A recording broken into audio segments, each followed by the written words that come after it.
North Central Florida, we are back at it again. It's Allen Law Firm's Friday Night Rivals presented by your local Honda dealer. This week, we are at P.K. Yonge High School as the Hawthorne Hornets come to town. Alongside Shannon Snell, Jeff Cardozo here with you. Week 2 for us, and that means week 2 for the little kiddies, the high schoolers out there. But what can we see now, week 1 to week 2 in this progression? Yeah, the biggest improvement, Jeff, is from week 1 to week 2. So we should see these guys put on their best football, and we got 2 great football teams out here, so I'm pretty excited to get this thing on. Yeah, should be a lot of fun tonight. So now our Sonny's Recipe for Success, brought to you by Sonny's Barbecue, local pit masters since 1968. Hawthorne, they didn't score a lot of points in week 1, but they got the dub. What do they need to do tonight? Yeah, get defensive like you did last week. They won the game 14-7 against a really good Yulee team, and, same recipe for success tonight. Play some great defense and give your shot to win the football game.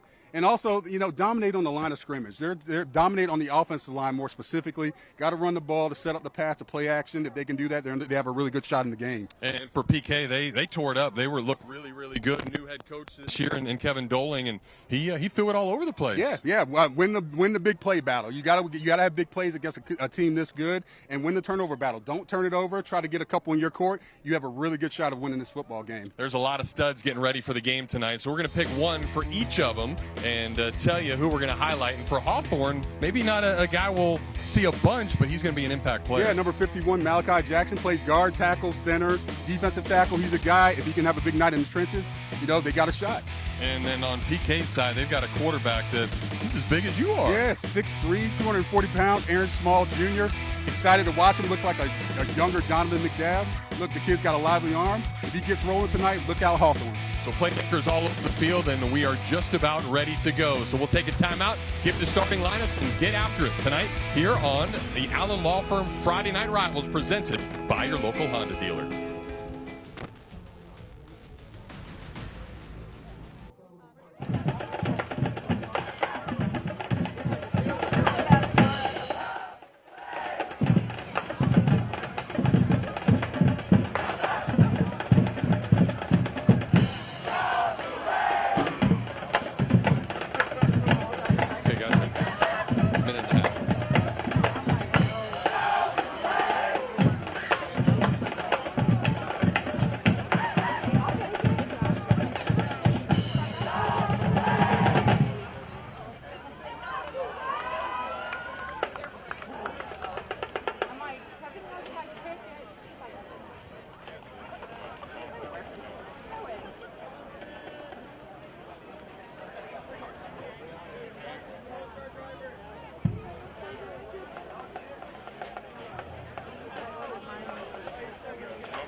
Gotcha.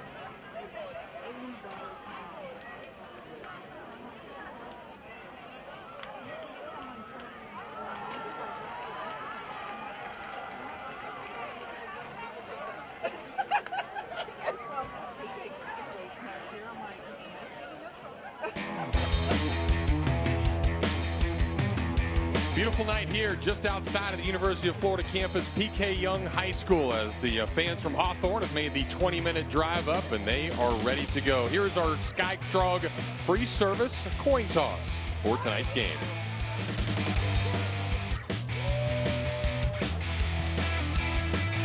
There you see it. P.K. Yonge wins the toss. They elect to receive, so that means the Hornets will be kicking things off. But before we kick off, let's toss it down to the third member of our team down on the sidelines tonight. Here's Josh Miller. Thank you, Jeff. Excited to be here. Week 2 of the high school football season, Friday night rivals, and it's an exciting one. Only 16 miles separate these two schools, so it's for bragging rights. And Hawthorne, they have big guys on the team, and they have some athletes. For PK Yonge, like Shannon talked about, it's about winning that turnover battle, and the big play is going to be an exciting one. Excited to be here with you guys. Back to you, Jeff and Shannon.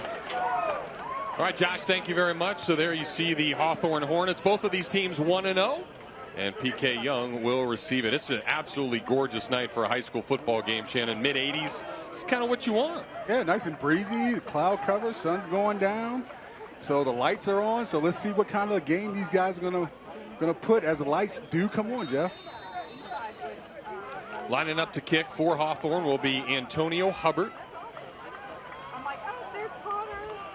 Hawthorne spreads it out, and we are ready to go. Hubbard, a sophomore. Little guy, just 5'5", but he's got a big leg, and you can see it right there. Good kick down inside the 20-yard line, and PK will return it. Jordan Richardson stopped after about an 8-yard return out to the 26, 27-yard line. So that's where PK will take over with that big quarterback that we highlighted pregame. Yeah, Aaron Small Jr., we talked about him at the beginning of the broadcast, Jeff. This guy can make every throw. Big old guy that can run, got some good legs, and he is going to be the key for PK getting their offense on track tonight. AJ, a senior now. He has been the varsity starter now for 3 years. And talking to Kevin Doling before the game, their new head coach this year, he had him several years ago. And Coach Kev was here for a while, left, and now he's come back. So he's really excited to lead in this PK team, and he knows he has a gem in number 5. They'll hand it off to get things started. Inside handoff, and that Hawthorne defense is right there. Shannon, that's the key to them. We saw Hawthorne a couple of times last year. Really, really stout defense, and obviously after play 1, it looks like that's the case again. Yeah, and as we talk about, that PK offense, Aaron Small, a great quarterback, guy that did everything last week in that 36-16 win. And he's got some guys that he's going to be throwing to. Darren Hamilton caught 2 touchdown passes.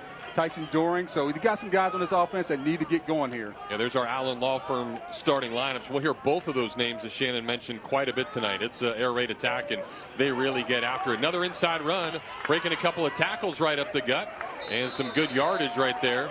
That'll get about halfway to the markers. That'll make it 3rd and 5 or so, as we now give you the Hawthorne defense as our Allen Law Firm starting lineup. Yeah, Stanley Cook, Malachi Jackson, we talked about on the offensive side of the ball. He plays defense too, and these are going to be the guys that need to stop that run inside to try to force PK into being one-dimensional. And they got a great defense. Coach Dustin Atkinson as the defensive coordinator for that Hawthorne team.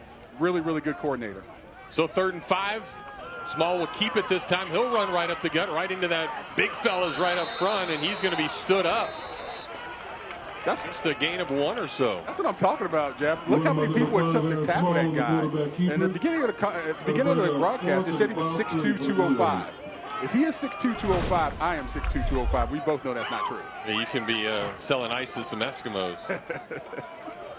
Probably be pretty successful at it. So a good defensive stop there by Hawthorne. PK is going to go 3 and out to get this thing started.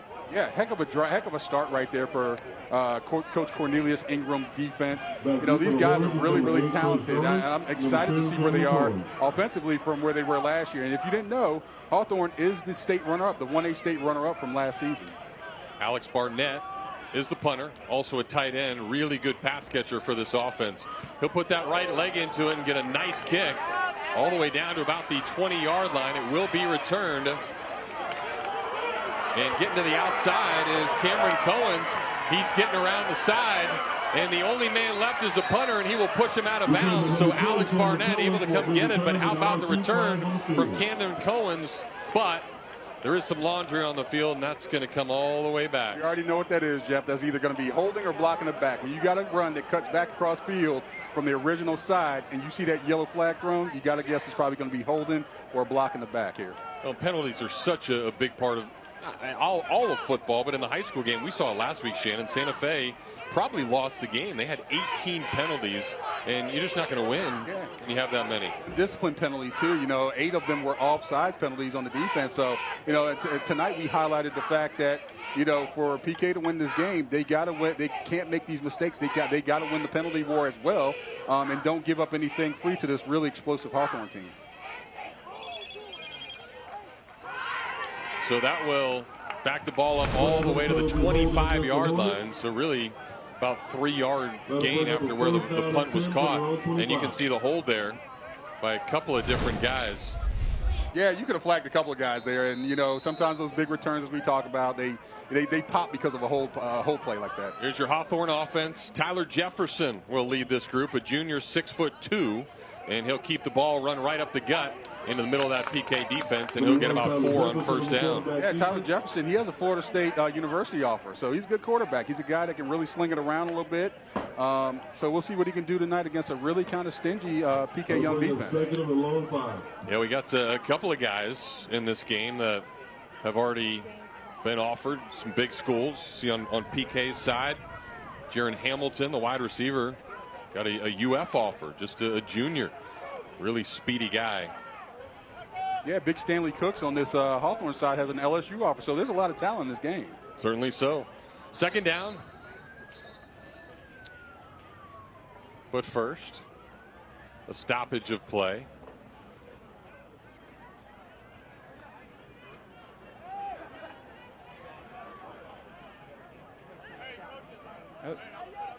It looks like maybe an equipment procedure. That generally happens at the first part of the season where guys, knee pads forget to come down. Sometimes it's a warning right out of the gate, which it looks like it was.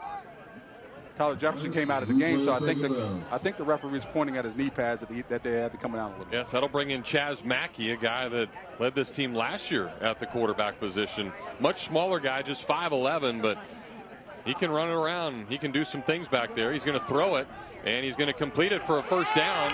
Good tackle here on PK's side by Taylor Waters, but the initial first down of the game for the Hornets. Mackey was that guy last year that led Hawthorne to the state finals. So let's see if he can recreate some of that magic tonight, because they're going to need it. This PK Yonge team is very, very, very, very good. That's a Campus USA Credit Union first down. Make Campus USA Credit Union a part of your financial game plan. Oh, pitch and catch right here, Jeff. Pitch it, catch it, first down. Easy enough. Jefferson back in the game now at quarterback. Clean snap. He'll keep it. And what a tackle. Good pursuit there by PK's side. And that is Aaron Small. No, excuse me. That is Chance Brinson, number 8, in there on the tackle with good pursuit. Yeah, Brinson, nice tackle. I mean, he got a hand right up into his face mask, nice stiff arm, but is able to hold on and bring him down. Minimal gain right there.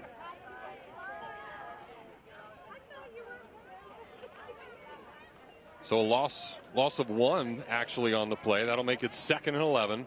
Hawthorne's going to spread it out now. They've got trips to the right. Solar receiver to the far side of the field. And the lefty will sling it, short completion. And PK's defense is right there, led by Aaron Small, who was obviously the quarterback on the other side. And Jordan Richardson in on the tackle as well. You know, Jeff, it's kind of scary when the outside linebacker on the other team is playing quarterback as well. So it just could explain how big this guy is. I can't say it enough of how shifty, how mobile he is, and how much he means to that team. So see him making a really good tackle right there for a minimal gain. Big opportunity here for PK to get the ball back. 3rd and long for Hawthorne. About 8 yards to be exact. So they'll switch the formation this time. Now 3 guys to the left side of the field for the lefty Jefferson, who will roll that way. He's got a man down the field, but that's going to be thrown into the grandstands and incomplete. No shot whatsoever. Good job by PK, and that's going to force a Hawthorne punt. Yeah, defensive stand. That's exactly what you're probably going to see this game. Both of these teams playing great defense, and it's a chess match. Who's going to break first? Who's going to make the first wrong move? So nice job by both teams on their first drives defensively. There's a good old Chucky doll. A lot of teams using that. Of course, it started with University of Florida. That is correct. Dominique Easley brought that Chucky doll out, and a lot of teams have adapted that same theory. A couple of guys deep for PK. Cameron Lewis back there, as well as Jordan Richardson. And there's a left-footed punt of Squibber, though, off the end. That'll be fielded upfield. That was Taylor Waters snagging it, and PK's going to get really good position here about midfield as they will take over for the second time. We'll take a break. Nobody scored yet, but PK's trying to do that here on Friday Night Rivals. First down, Blue Wave from their own 46. Okay, gotcha.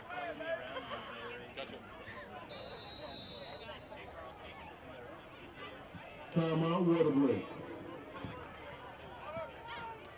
This break is brought to you by Chris Door Mortgage. Also, make sure you stay hydrated yourself by visiting our concession stand at the Little House by Home Base.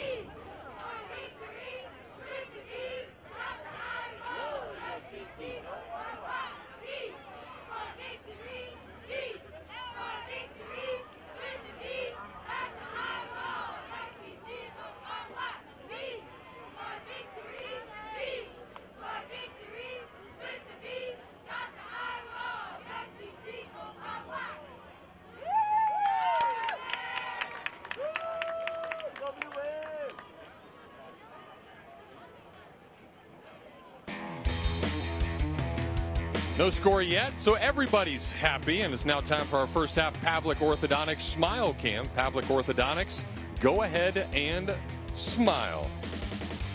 See one of the PK Yonge members getting after it. Now their offense will take over for the second time. 3 and out the first time out there. PK did not throw a pass, a couple of runs, and then a quarterback keeper right up the gut. So we'll see if Kevin Doling opens it up here in the second go-around. Aaron Small, responsible for 4 touchdowns last week, looked really, really good. Mentioned the couple of them to Jaron Hamilton. Keep an eye out for number 22. He is about as fast as Shannon was back in the day. Probably a little faster, Jeff. Got to be honest on that one. Not by much, though. Not by much. Not by much. All right, so here we go. Small in the shotgun. He will pitch it wide left side. Good Hawthorne pursuit again. There's 3 guys there before the running back can even get back to the line of scrimmage. Yeah, one thing about this Hawthorne defense that we even saw last year, Jeff, is that running side to side against them is probably not a good idea. They generally have more success running up the middle, but these guys are fast on the edge. They flow well. They run to the ball, and they gang tackle. Artavis Mallory there right away. And then a couple of other white jerseys to join it as well.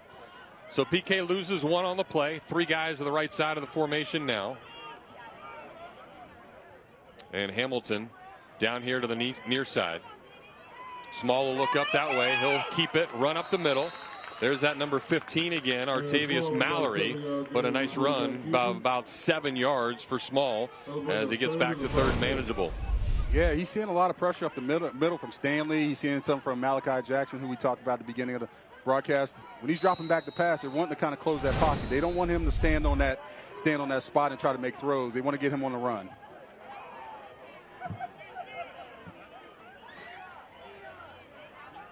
So we've got another delay on the field.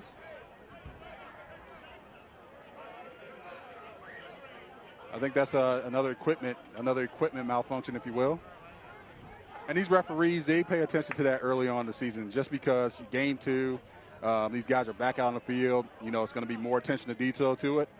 You have to pull something off, and they just can't have. I mean, there's certain things that they can't have on, such as do-rags and stuff that hang out the back of their jerseys. Not only for, the look, but also for safety concerns. So that tank top and jorts that you're wearing that we can't see, that's a uniform violation. What's wrong with jorts, Jeff? Nothing, man. You look good in them. You own it. Yeah, man, I've been working out my legs and, trying to make them look good, so I got to put on the jorts to show them off. What it's all about. I wish everybody out there could see it. Yeah. It is a pretty special sight. All right, 3rd and 6 now for PK. Ball at midfield. Small still yet to throw a pass here tonight.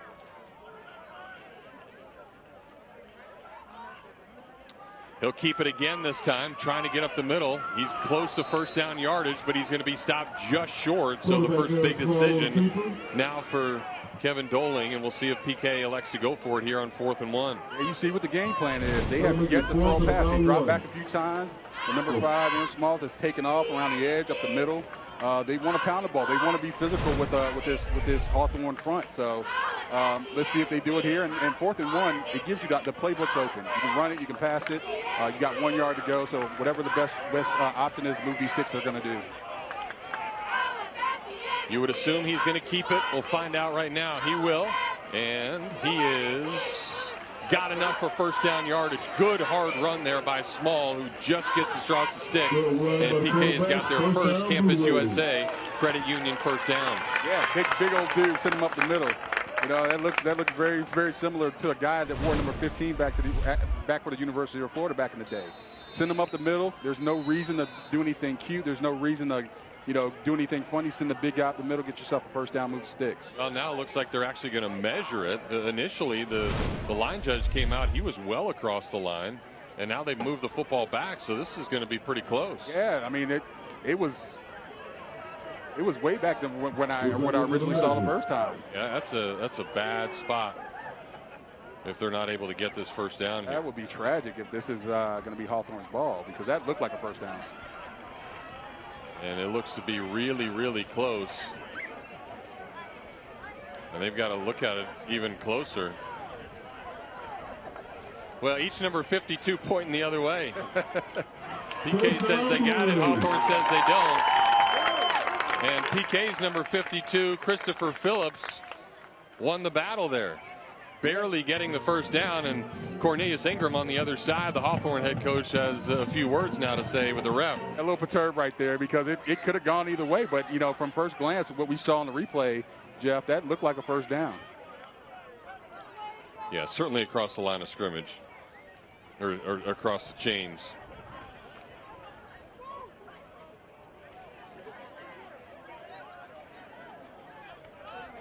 So we've only seen 2 passes this entire first quarter so far. And neither were from PK Yonge, the guy that we highlighted, Aaron Small Jr. Looks like the referees are coming over here to talk to you, Shannon. They should. I need to tell them that last measurement was unnecessary, Jeff. Don't worry, we got to be friendly to the guys in stripes. They have a tough enough job. Looks like they're just changing the clock. It'll be now 2:40 instead of 2:28. So adding 12 seconds to the clock. Still in the first quarter here at PK Yonge. With all this running, the first quarter kind of flew by. When you're putting the ball up in the air, some incomplete pass stops the clock, but first quarter has flown by, and still 0-0 tie here.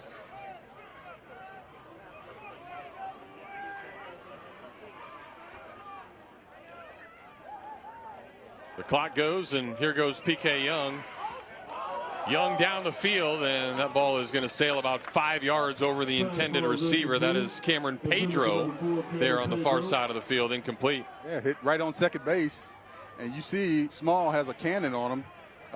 If any of his receivers can get behind that defense, it's going to be a bad day and maybe a reservation for 6. But great defense right there by the Hawthorne Hornets. A good job by Small there. You can see him step up in the pocket. Good pursuit on the outside from Hawthorne. Yeah, nice job by number 52 Stanley for Hawthorne. It was a nice rush, got to the outside, kind of impeded that progress a little bit. So really good rush up front. 2nd and 10 now for PK. Small will hand it off inside. Good hard run. That's about 4 yards for Kendrick Wooden, the senior.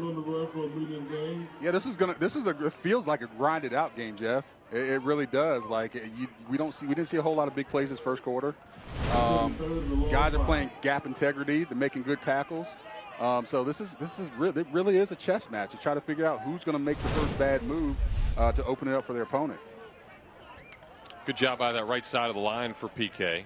Got a couple youngsters over there. That's the unique part about PK. You can play varsity as a 7th grader, 8th grader. It's a K through 12 school. Small back to pass. Got a little time now. Has to scramble out of the pocket. Tries to throw across his body. And that ball is going to be caught. Heck of a catch by Tyson Doring right on the sidelines as he tiptoes. Looking like his pops back as a Gator in the day. Good old Chris Dorn's son right there, if you guys didn't know. Heck of a catch. Went up top, took it down out of the air, and Jalen Roop was all in Small's face. Nice throw, nice catch. And puts himself deep into that Newberry territory, deep into that Hawthorne territory. Yeah, really good job of going up and getting the ball for Doring. High point and using those hands. There was a flag on the play. That'll, of course, be declined. So PK with a couple of first downs here as they get inside the 25-yard line.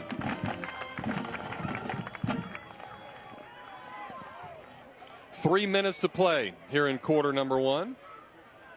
First big play that we've seen. And listen, the game's not over. That big play is first, and you take a jab to the face. There's always chance to rebound here. So let's see what Hawthorne's going to do here in the next few minutes. Small with a clean snap. He'll hand it off inside. And there are 4 more Hawthorne Hornets to stop Wooden after a short 1-yard gain. Yeah, Jeff, that run ain't working. I mean, Hawthorne has been very stout up front. Haven't let a whole lot through. Even Small when he tried a couple of quarterback draws. Seems like their best success has been the short pass and the big one that they just hit. So maybe that's what they need to turn to here moving forward. Aramion Armitage, the senior, in on the stop there for the Hornets. They'll say no gain, so 2nd and 10 here for the Blue Wave. Small will keep it this time. Nice swing pass out to the outside and a nice little move. And that's going to be another first down. Seth English, the tight end, sneaking out of the backfield. Yeah, nice little rollout pass right there. Got Small on the run. English makes the catch, and that's what's been successful for them. Right? They rolled out to the left the first time, hit a nice pass to Doring. Roll out here, hit one to English. They're on the move, man. They got something rolling here. So we are now inside the West Shore Homes red zone. Bringing happiness to every home is West Shore Homes. PK on the move, 1st and 10 now. Inside the 15-yard line. Small looking left. He'll throw a fade towards the corner of the end zone, and that ball is incomplete, intended for that UF offer. Jaron Hamilton just a little past his outstretched arms. Yeah, that 50-50 ball, and he trusted his receiver to try to go up and get it. Unfortunately, it was a little bit too high, a little bit too long. But you got to suspect that they're going to go back to that at some point in time.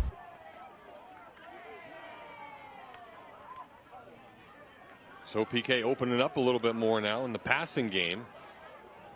And it's got him in scoring position here. They'll hand it off inside this time, but no room to run for Wooden. Again, 3 more guys there for Hawthorne. That middle of that Hornet defense is like a bunch of Hornets. Yeah, you can't blame Coach Kevin Dowling for being hard-headed. he's got to run the ball to open it up for the pass. You can't become one-dimensional. That's just not what you can do and be successful in a football game. So good job with the thought in mind, but he's got to realize this Hornet defense is really, really tough up the middle and on the edge here. Be a loss of 1 on the play, so now 3rd and 11 for PK. Rashawn Walden now in the game at running back. He'll be just to the left of Small. 2 receivers to Small's left, and he's just going to keep it. Try to run it up the gut, and there is nowhere to go. Absolutely no running room whatsoever for AJ, as Aramion Armitage right there again for the Hornets. Yeah, it's been domination by that defensive line up front against that offensive line of PK. And listen, they've had success with these rollout passes. They've had success with these kind of little quarterback options, but in the middle of that defense, like they're tough, man. They are a very, very tough group. And they got a lot of bodies, Jeff. They got guys that they're switching in and out and bringing in fresh guys over there for Hawthorne. So it's going to be tough sledding all game. PK is going to go for it here on 4th down. A little swing pass, and that is going to be in and out of the hands of Alex Barnett. Good pressure there by Hawthorne again. Aramion Armitage, 3rd straight time that we have mentioned, as he was very disruptive there defensively for the Hornets. Yeah, Armitage. PK gets in scoring position, unable to score. First quarter almost done as we take a timeout here on Allen Law Firm Friday Night Rivals.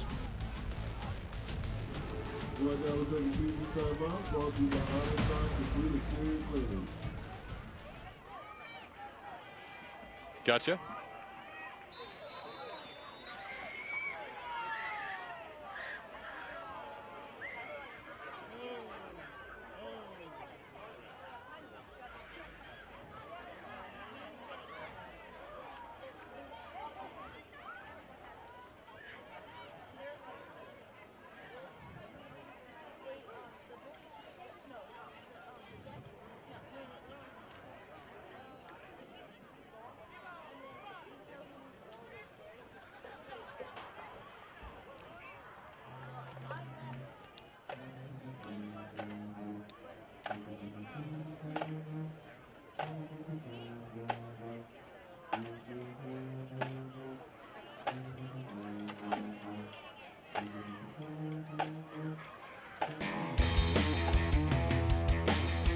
No score so far here at PK Yonge, but we're happy here in the booth because we had Sonny's Barbecue before the games. I'd like to take a moment to thank the fine folks at Sonny's Barbecue for feeding our Friday Night Rivals crew.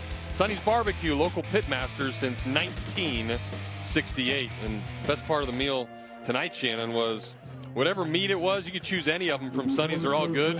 But you put it on that little garlic bread, man. That thing is phenomenal. Yeah, that garlic bread is addicting, ain't it?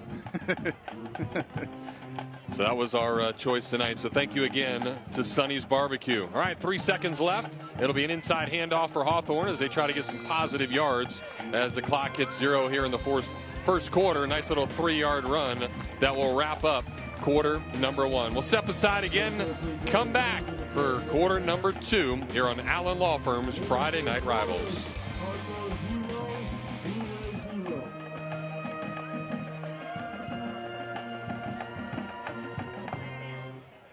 Don't forget to stop by the concession stand to get your refreshments. It's the Little House by Home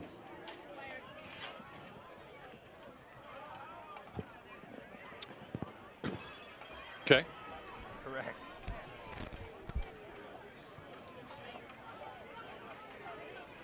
Okay.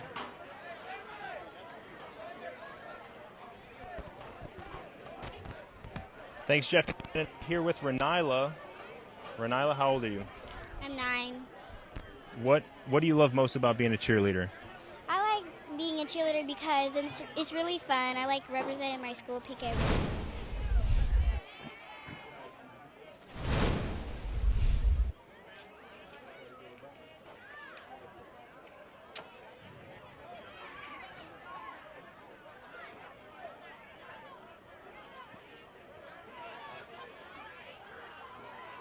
Uno minuto.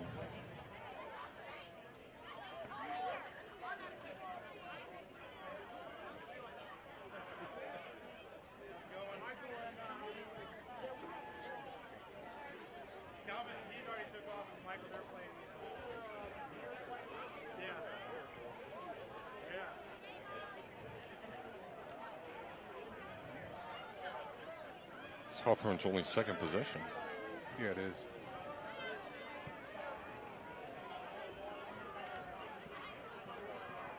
Really?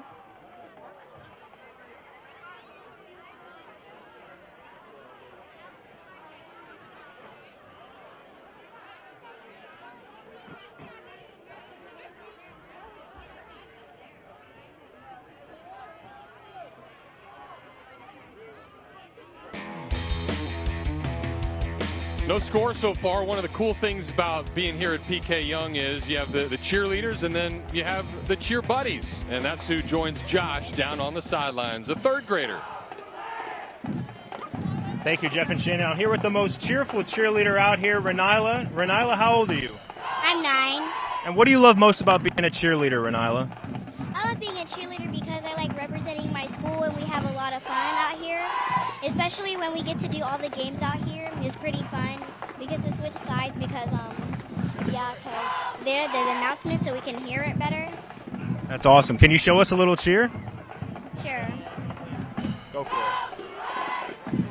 Rock with the white and roll with the blue. Hey, PK, you know what to do. You got to rock with the white and roll with the blue. That was awesome. Thanks, Renila. All right, Jeff and Shannon, cheerful down here. Great to you job guys. down there. And Josh, a phenomenal job doing that interview. And both of my girls actually went through the PK cheer program here, so I know all the cheers. I can do it up for you, Shannon. Hey, PK, you know what to do. You got to rock with the orange and roll with the blue. Oh, Jeff, maybe we need to get you down in a skirt and see if you can be at the top of the pyramid. That's right, getting after it. I don't want to crush them. I could be on the bottom. You toss them up in the air. That's right. All right, flag on first down. And that's the play, the plays Hawthorne want to kind of avoid, the false starts, jumping off sides. We saw enough of that last week, and we were just, it's just going to hurt you here and make it first and long, second and long. It's just not something you need to do at this point. So second and long is what it is. He's second and about 11.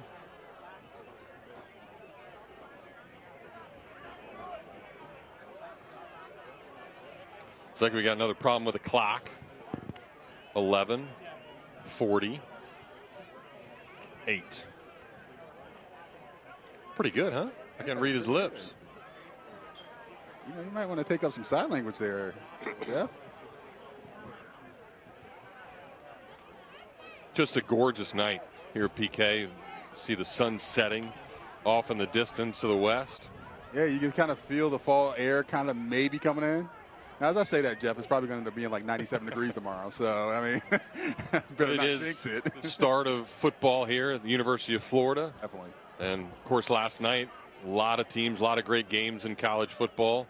So we officially have week 1 instead of that stupid week 0 stuff they talk about that we saw last week. Yeah, I mean, but, you know, when it's football on television, really, who cares? That's right. You know?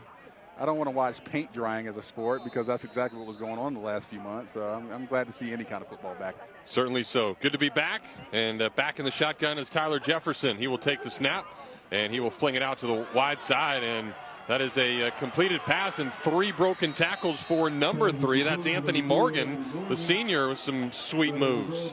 Yeah, Jefferson, with the flick of his wrist, gets that ball out there quick. Morgan breaking tackles. And he had to get something going because, Jeff, as you alluded to, this is Hawthorne's this is their second drive of the game.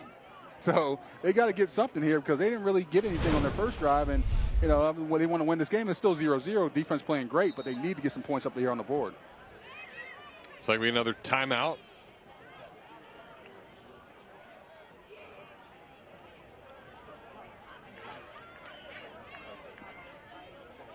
Hopefully it's not another clock issue. This clock has been it's been the star of the show here for the first half.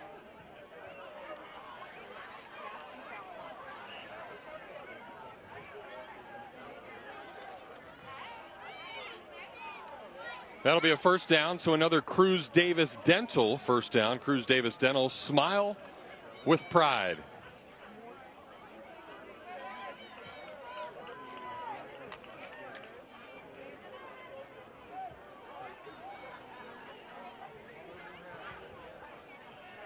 All right, it looks like we're going to resume play here. The clock is right. All the players are, and this is the thing, when the clock stops like this, Jeff, people get antsy. So these guys are ready to get back out there and hit some a little bit. So first down, inside handoff, and a nice run to the outside for Hawthorne's number 12, Aramian Armitage. So not only is he getting after it defensively, pretty good little run there on first down. Yeah, athlete central over there on Hawthorne's side of the ball. Great run by him, and you can see that their game plan is working now. They're running the ball a little bit, getting themselves a couple quick screens. So Coach Cornelius Ingram getting these guys rolling. Got to get some offense, got to get some yards here in the second quarter. Gain of about 7 there on first down. Brian James now in the backfield. About 8 yards off the ball, and they'll fake the handoff to James. Jefferson rolls, and pretty ball down the field, but that ball is going to be overthrown. Good coverage down there.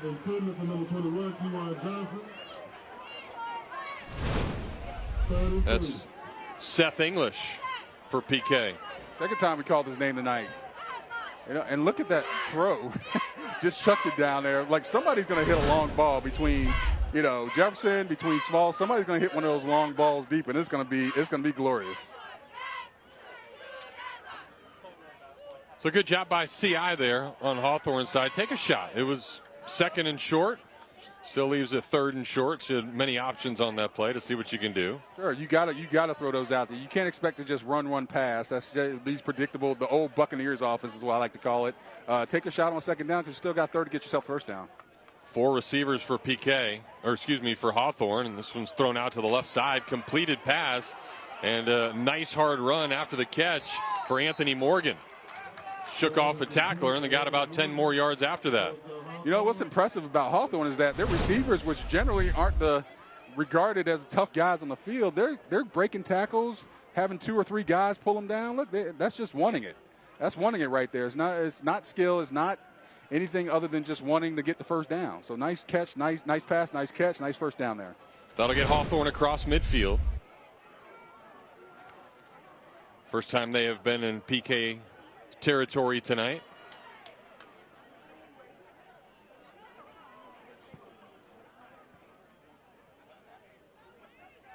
Jefferson will hand it off to the receiver coming across, and that is a nice tackle there on the outside. Courtney Brown, the senior, throwing the runner down. Hey, Jeff, when you see this on replay, he played off the blocker, got one hand on the ball carrier, and threw him to the ground. That was impressive. That's as impressive as a tackle as we've seen this season so far. It's Gamon Randall that he threw down. It's a little guy at 5'6", with some strong hands there by Courtney Brown. He's to be in the weight room, doesn't it? I wouldn't know. Mine's all natural, Shannon. I like it, Jeff. I wish I was like you. Lots of gummy bears make up this body. Jefferson back again. He's got his receiver, but in and out of the hands of Anthony Morgan. Good throw, but Morgan unable to get it. Good throw, tight window. Just receiver dropped it. You got to make those catches. This is the difference between a first down right here and putting yourself in a 3rd and long situation. And that was right on the money. Just got to catch the ball. Here's a flag on the play. Unsportsmanlike on PK's side, so that's going to hurt. The Blue Wave would have made it 2nd and really long. That's the difficult part of watching this, Jeff. Sometimes, these undisciplined penalties, and you understand penalties are going to happen, whether it be unintentional or whether they be, just they happen during the course of a game. But unsportsmanlike, jumping off sides, those are undisciplined. Those got to get cleaned up because you just can't give up free yards like that for something you can really control. Well, and it's on Courtney Brown, who is getting told that was not the right thing to do. So he made the great play on the tackle the play before, and then the not so great play the next time to give Hawthorne some positive yardage. And unfortunately, those plays don't cancel each other out. You're gonna hear about the bad play. So that'll make it another first down for Hawthorne. Mackey back in at quarterback. He'll hand it off. And there's a good open field tackle for PK's Rashawn Walden. Yeah, this PK defense is very hard hitting. They're a well-coached bunch. Hawthorne can't just run left, can't run right. And, PK's playing great defense and great tackle here. Guy get his shoulder on him, lifts up, drives through him. Exactly what you want to see. Gain of about 4 on the play.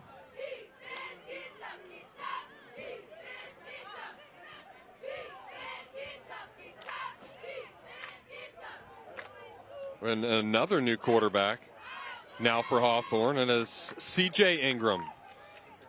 Just a freshman. He'll run the option and get the pitch to the outside, and there is some good positive yardage. Nice strong run for, again, Aramian Armitage. A nicely executed play by Ingram. Yeah, and if you're PK and even their coaching staff, who do you scheme for? You got Chaz Mackey, Tyler Jefferson, now C.J. Ingram, who is the son of Coach Cornelius Ingram. Came in, ran a really good option play, made the pitch at the right time to the right person, got themselves deep into that territory. Nice first down.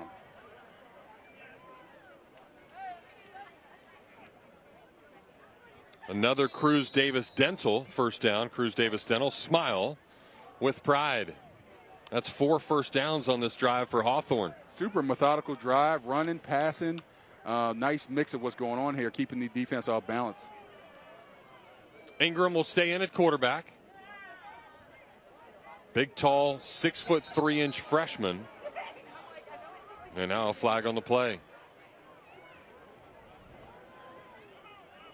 And we look over there on that sideline there, Jeff, there's athletes, there's well-built guys that play both sides of the ball. And, one reason that Hawthorne has been so successful is that some of these younger freshmen are getting burned, they're getting playing time. So when next year comes or the year after, they're ready to go. They're already leaders on that team. Ingram will run over to the sidelines, talk to Pops, and then hang out with Pops. Yeah, a little bit flinched by Stanley Cooks.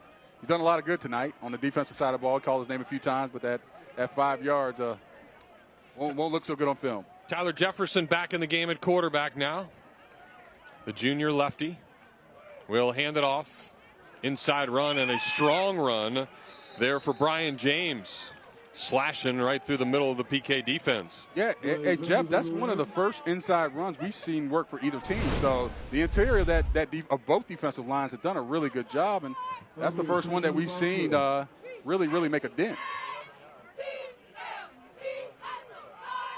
Well blocked there.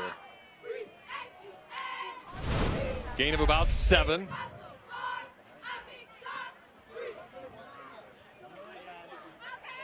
And it worked once, so they'll do it again. Nice inside handoff to James, who gets another strong run. That's going to put him inside the 5-yard line. And, of course, that means they are inside the West Shore Homes red zone.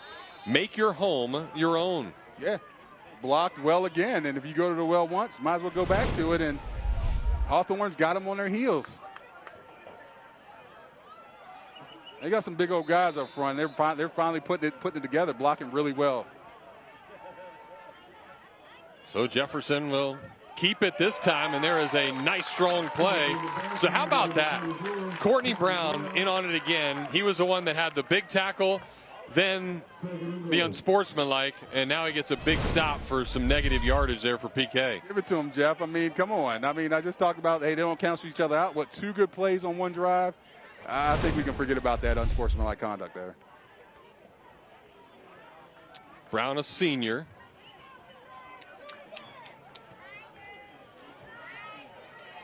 That'll back Hawthorne up to about the 8-yard line, so 2nd and goal.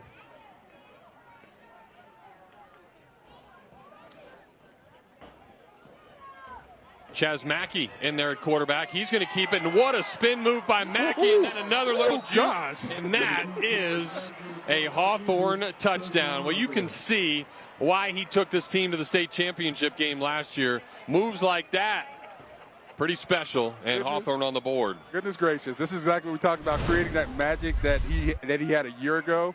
Look at this, Jeff. I mean, doesn't see anybody open, gets up the middle, hits the circle button. If you didn't know what that was in Madden, that's a spin button, gets into the end zone for 6. Woo, that was impressive. That's a Bounds Heating and Air touchdown. Bounds Heating and Air, turn to the experts. Hawthorne looks like they're going to go for 2. That score about halfway through the 2nd quarter, and that's our first one tonight. So it took about 18 minutes for either team to put a dent. And now we're going to get a timeout. So we'll take a timeout with them. The 2-point conversion coming right after this on Allen Law Firm's Friday Night Rivals.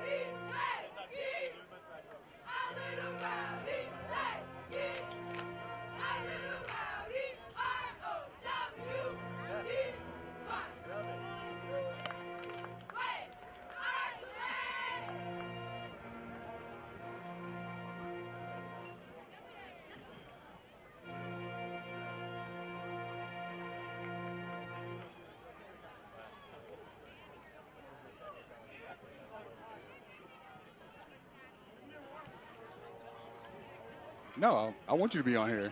Way more important than I am. Hawthorne makes their way back onto the field, getting ready for a 2-point conversion. They are the first team to score tonight. Can't tell you how nasty that touchdown spin was there, Jeff. I mean, Mackey, which, you know, that guy that led Hawthorne to the state championship as a quarterback last year, is in there, and he's been playing some wide receiver. So, you know, got in there, made something happen, got himself a reservation for 6. Jefferson in there at quarterback. Ramey and Armitage just to his left. Jefferson's going to keep it. Jefferson's going to get in. And just like that, Hawthorne gets a couple more on the board. So it'll be 8-0 Hornets. And we'll take another timeout. So PK's got some work to do. They'll get the ball back when we get back here on Allen Law Firm's Friday Night Rivals.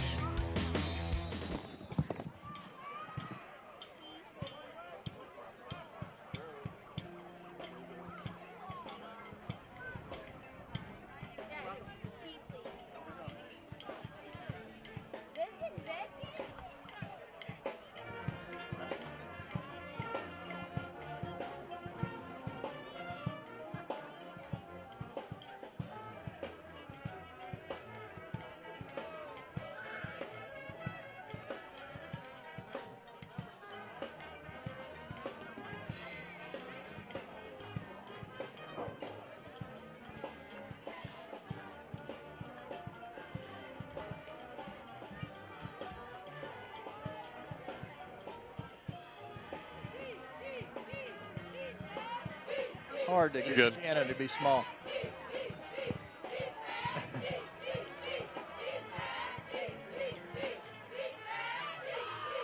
A little bit more comfortable than last week. We welcome you back to the Allen Law Firm Friday Night Rivals. You can see us there in the grandstands here at PK. I am Jeff Cardozo. Shannon Snell down there. Wave Shannon. And now we've got Bill Allen joining us, who is allowing us to do these games on Friday night. And Bill, this is awesome. It's a great night. We are just off of the University of Florida campus, and I know how much high school football means to you in this area. No doubt, Jeff. It's some of the best times of my life, and tonight it's beautiful. A little bit cooler than last week. Yep. Very comfortable, and just a huge Gator connection. I mean, you got the baseball covered, Shannon and Cornelius Ingram. I mean, what studs. Seeing Chris Doring's son play, saw him make a great catch earlier, so it's just wonderful. It is. It's pretty special, and I think even for you playing high school football in this area, I mean, let's think about PK. I mean, it was Doring, it was Terry Jackson, Absolutely. It was Travis McGriff. I mean, they had a stud team back in the day. No doubt. And actually, John Clifford coached me a little bit in 9th and 10th grade, and then he came over here and was the football coach for years and the athletic director. So yeah, he was something. Yeah, certainly was. A nice kickoff there for Hawthorne, as that puts PK in a little bit of a hole to get started here as A.J. Small rolls out there. And, Bill, his last name is Small, but he's not small at all. You look at a quarterback, he's 6'3", about 230 pounds. He'd be a dynamic player.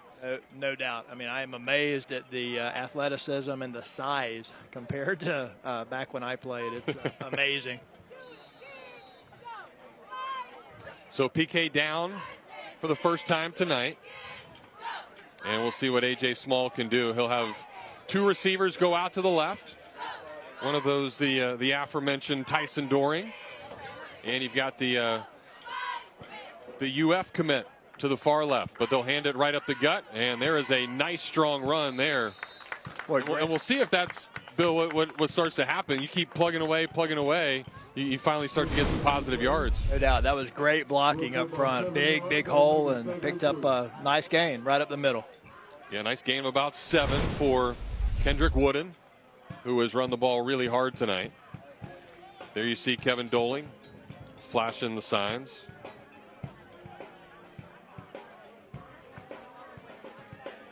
Doling back at PK. First year as the varsity head coach.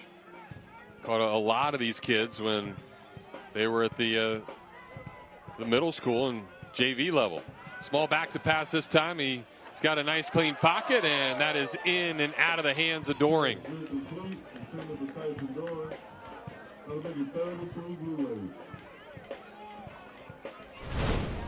Good throw there by Small. Doring just unable to haul it in.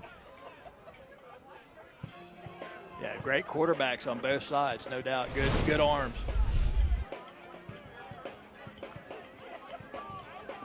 Start to feel a breeze now make its way through PK. So a big play here, 3rd and 3. PK doesn't want to go 3 and out. Small back to pass again. He's got some pressure, able to escape from it. Rolling to his left, but he's unable to get away from it. 3 Hawthorne Hornets right there. And it looks like PK is going to have to punt it away. So you excited for the Gators to get going tomorrow, Bill? I can't wait. Can't wait to see it. They go up some stiff competition, though, Georgia and Clemson at the same time. So yeah. A lot of people going to be wanting to check that score, I'm sure. Yeah, big game. Certainly that could be one of those games that maybe knocks one of those guys out of the playoffs. I think we're all looking forward to Halloween weekend like we do each and every year when Florida and Georgia make their way over to Jacksonville. But you're right, Jeff. I mean, the swamp packed tomorrow for the first time in a while. That's going to be great. PK will punt it. And there is a nice kick, end over end, right into the hands, though, and a nice return. Flag comes out, but Hawthorne is going to have good field position pending on what this laundry on the field is going to be. And, Bill, when you look at it, this Gator offense was so good last year. Kyle Trask and Pitts and Tony and Grimes, all these guys. So now it's a completely different team. You're relying on a lot of different guys, but I think that anticipation, that unknown, that excitement for what Dan Mullen can do is going to be pretty cool. Yeah, that's the neat thing about college football. I mean, it rolls over every year. You got new players coming. I really look forward to this year's edition. Look forward to the quarterbacks too. I mean, we got a Gainesville quarterback and Anthony Richardson. I think that's going to be neat, along with Emory. I think it will be very exciting. Good year. So that flag is against Hawthorne. What would have been possession on the PK Yonge side of the field puts them all the way back to their own 37-yard line. And we saw that last week. Penalties kill you. No doubt. So Hawthorne takes over. Jefferson back in there at quarterback. Trips receivers to his left. But the lefty is going to hand it off. And there is another nice run for Brian James, who has been the workhorse these last couple of drives. Jeff, these first two games have been great. I mean, last week's game, decided at the very end, and this one, just one-score game. I mean, at the end of the first half here. When you were, if you remember those high school days, I know it's just a few years ago, so you can probably get there. I mean, was it neat? Because, I mean, you probably have buddies on other teams and just that camaraderie and just growing up and seeing guys around town be able to talk a little smack to them. A lot of smack. Yeah. I don't think that's changed since back then. That's right. Another handoff to James, and that one's plugged up. Good job by the big fella inside for PK Yonge. That is DeMarcus Davis, a little 10th grader in on the stop. Yeah, Jeff, I'm going to have trouble being objective at the GHS Buchholz game in a few weeks. So. That's right.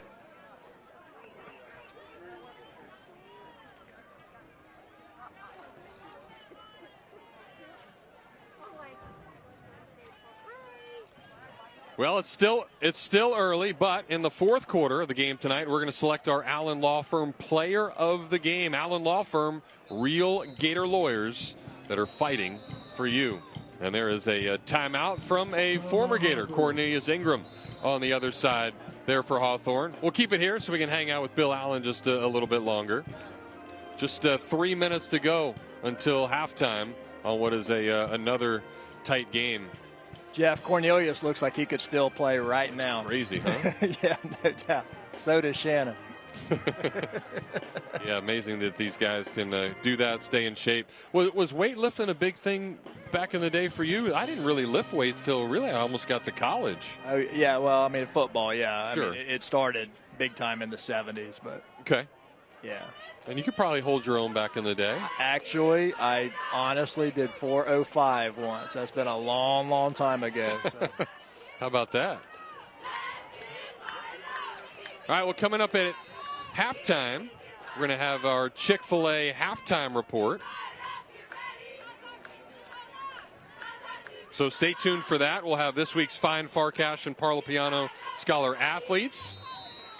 We'll also talk tonight's participating school administrators, plus Thursday night lights and Friday night rivals from across the country. All coming up on our Chick-fil-A halftime report. There's an inside run for number 1, Tyler Jefferson, up the gut. And it looks like that's going to be enough for a first down for Hawthorne. This is a little smash mouth football here for the second week.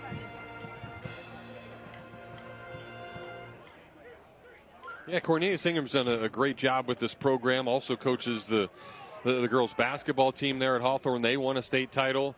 He was just shy of winning a state title in football last year. Such a wonderful Hawthorne citizen, no doubt. I mean, means so much to that community. Just a great guy and a great coach. Jefferson's going to keep it. And there is a nice tackle by 3 different PK Yonge defenders.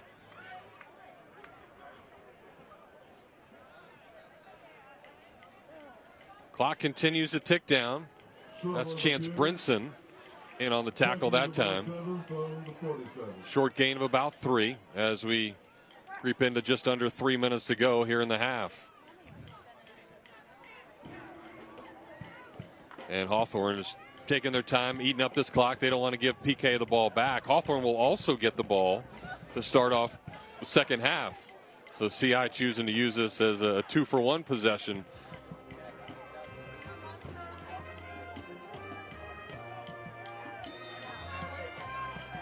And now we're going to get a flag. Delay a game. So they took too much time. And that'll cost them 5 yards. But it's got to be great because obviously you're a former Gator. You're giving back to this community. CI doing that too. You talked about Chris Doring. He does so much for this community. Shannon still being a part of this community. All the things that he does. It's got to be neat that you stick around after playing here for a while and then still to be able to contribute. Well, you too, Jeff. I mean, you do a lot of stuff too, and this is my hometown beforehand. I went to high school here. I've lived here mostly ever since then, and it is very important to be a part of the community and a part of the Gator Nation. I love doing that, but yeah, I mean, especially just a huge shout out to these coaches. I mean, it's a lot of time, a lot of it. Just working with the youth, and it just means so much. So. Well, I see Will is here again, your son, who was a great baseball player in the area and then did some great things in the Southeastern Conference, the best conference in baseball. And, now to have him back being a part of this is pretty sweet, too. It's nice to have him here. Got about 2.5 minutes to go. It'll be second down for Hawthorne.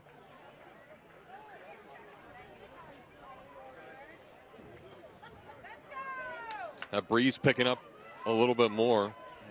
Got to keep the rain away. Yeah, cloud-wise, it's not looking the greatest off to the west. A beautiful night and comfortable right now. Certainly so. Jefferson gets a snap. He's going to look to his right. Has a guy on the outside, and that's a heck of a catch. Good leap and grab by Anthony Morgan, who dropped one earlier, and not going to let that happen again. That quarterback's got a great arm, a beautiful pass. Bullet. Yeah, nice route there. You can see it develop. He set his feet. He gunned it over there, and really nothing the defender, Cameron Lewis, for PK could do. So another Hawthorne first down.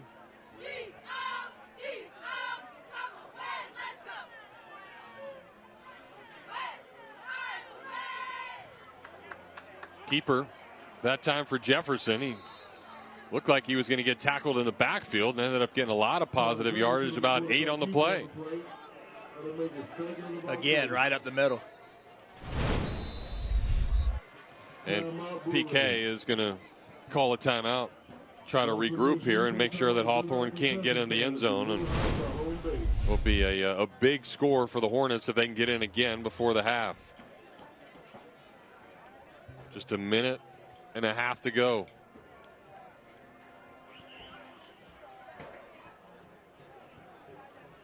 There's those clouds we talked about off in the distance. PK Yonge's been here for a really long time. Yeah, Jenny and I just walked by the gym, and we both played there in high school, and it's it looks exactly the same. Yeah. But I did hear somebody say they're getting ready to replace it. So. Yeah, they've redone a lot of the school, built a brand new high school a couple of years ago. Right.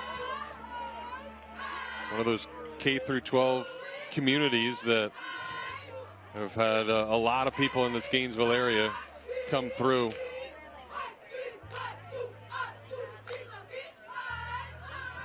Yeah, Will played a lot of games here. Yep. In high school, yeah.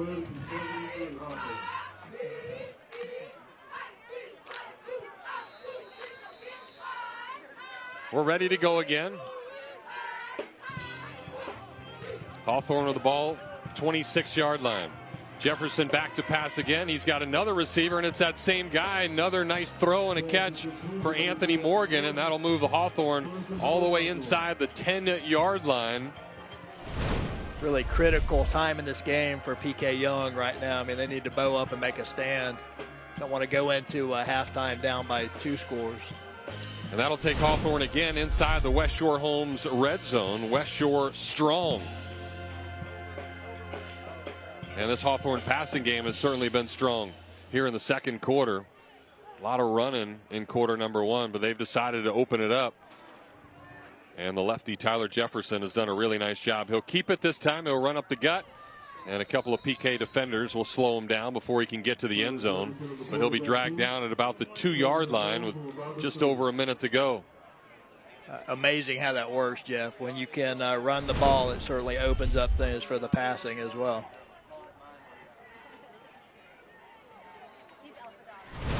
Yeah, football's a fascinating sport. The chess game, the different things that happen.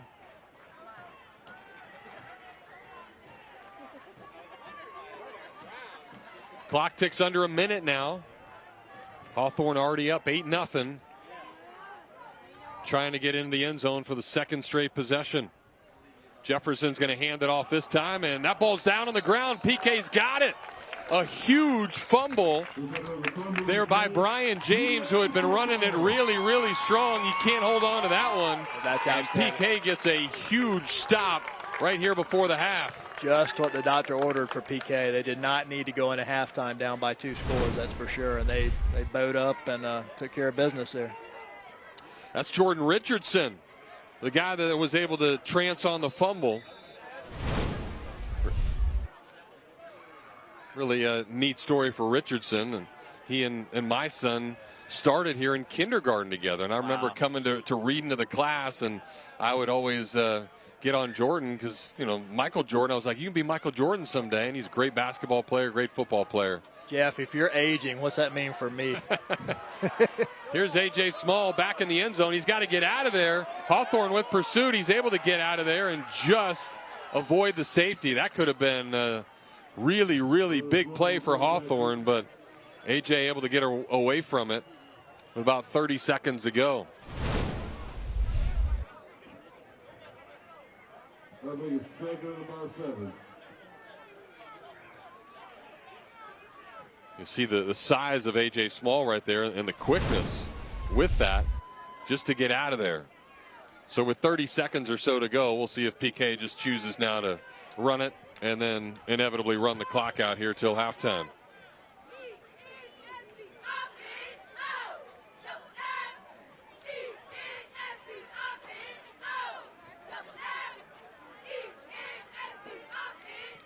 Small with the ball. He'll hand it up the gut. And that is a nice, strong run. Wooden's been running hard all game long. And he'll get some positive yardage, but that will probably take the clock down to 0. Nope, we'll get a timeout after the PK first down. Timeout on the field. I'll take time to thank some of our sponsors, Chris Door Mortgage, Island Time Complete Exterior Cleaning, U.S. Lubricants. So, Bill, you going to be able to get to several of these high school games throughout the year? Oh, yeah, this is great. I'm really enjoying it. I think we'll come out to all of them, tell you the truth. It's a beautiful night. You see the orange and blue sky over there, Jeff? Yeah. I think that portends good things for this weekend. That's right. Remember a bumper sticker back in the day that I saw when I was little, and I never saw it up here, but it said, God must be a Gator because the sun is orange and the sky is blue. Yeah.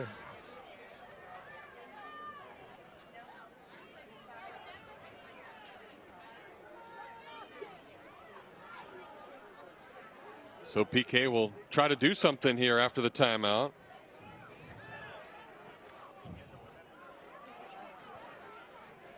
Hawthorne's going to take a couple of their safeties and put them 30 yards down the field, prevent the big play here. There's a button. There's a button. With just 21 seconds to go until halftime. Right by the game. All you can really do is surprising. I thought they'd sit on the ball. Yeah. Just run it in. Regroup at the half.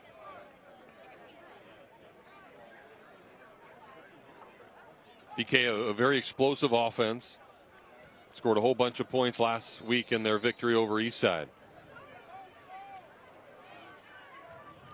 So Small in the shotgun. Clean snap.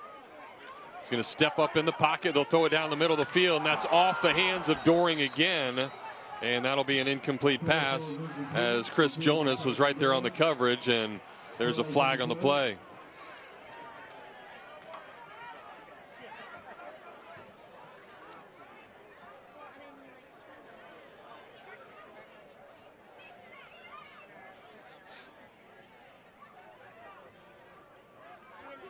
So as the refs sort this thing out,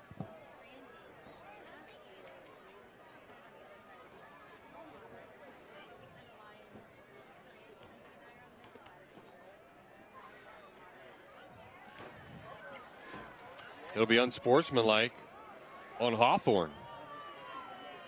So that's going to give PK some extra field position here.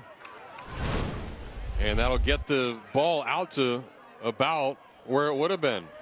So you see the extra little push and shove there by Hawthorne after the incomplete pass. Chris Jonas decided to talk just a little bit more. Funny how that happens in football sometimes.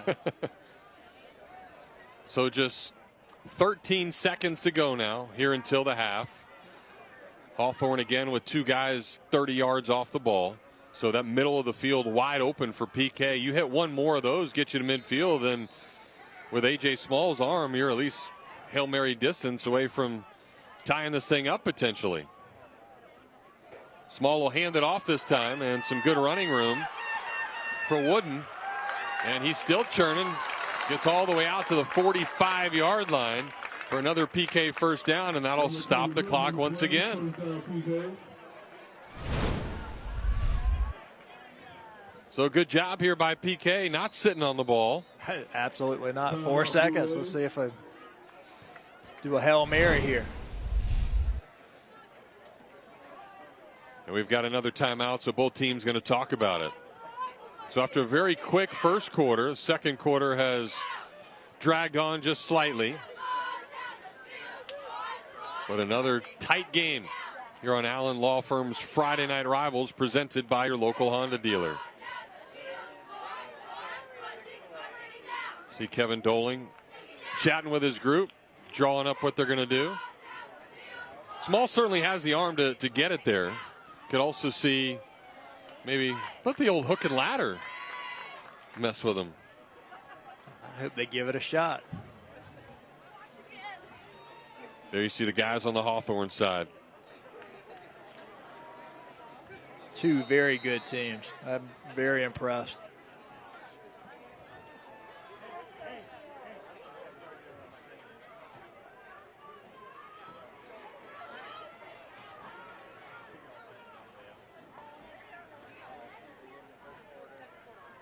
PK will send two wide receivers out to the left, one to the right.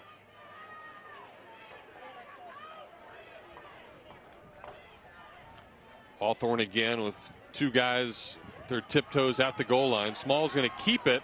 Small's going to get across midfield. The horn's going to sound, and after about 8 different guys try to tackle him, he is finally going to go down. Heck of an effort there by A.J. Small, as that will take us into halftime. That really was. He refused to go down. So a lot of fight, a lot of fun here in quarter number 1 and quarter number 2. That'll take us into halftime. And Bill, thanks for stopping by again. Thanks for allowing us to bring these here each and every Friday night. Jeff and Shannon, it's just our pleasure. It's just very fun. Y'all have a great weekend. Go Gators. All right, that is Bill Allen. We will send it down to Josh here in a second as he tries to track down Cornelius Ingram, the head coach of the Hawthorne Hornets. And it looks like Josh is ready with CI. Thanks, Jeff. Coach Ingram, first half defensive battle. You had Chaz Mackey shimming in there for the score, but what'd you take from the first half? I think we played well on the defensive side of the ball. In the second quarter, I think we moved the ball well on offense. It was unfortunately that, we laid the ball down right there, probably on the 2-yard line. We were looking to close the first half with some momentum, but our defense still came up with a stop. So I'm pleased with where we at, but I know we can play a lot better. I saw you talking to your guys talking about finishing. What is that the message going into halftime? Yeah, most definitely. We want to finish. I think we had a little penetration, and Brian James, he just took his eyes off the ball, and we end up fumbling it. And that's what I was basically telling them. You got to finish those plays, going to the second half with a score, and we get the ball back. So hopefully we can come out and put a drive together. Our defense has been playing great, so I'm looking forward to the second half. All right, Coach. Good luck. Thank you. All right, Josh, thank you very much. So CI's Hawthorne Hornets up 8-0 here at halftime. We'll start our Chick-fil-A halftime report right after this.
That way I can hear you.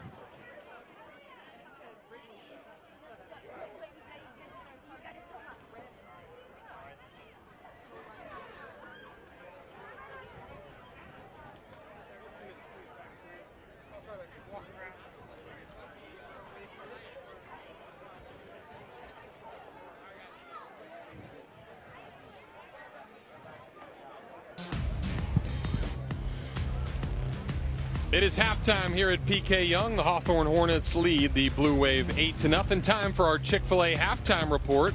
Do the wave, eat the chicken. You can see the band getting ready for PK Yonge. We were supposed to be out in Cross City between Trenton and Dixie County, but some issues there, so we get to be at PK tonight. But we still have our Scholar Athletes of the Week, and this one is Trenton High School's Jaron Riley.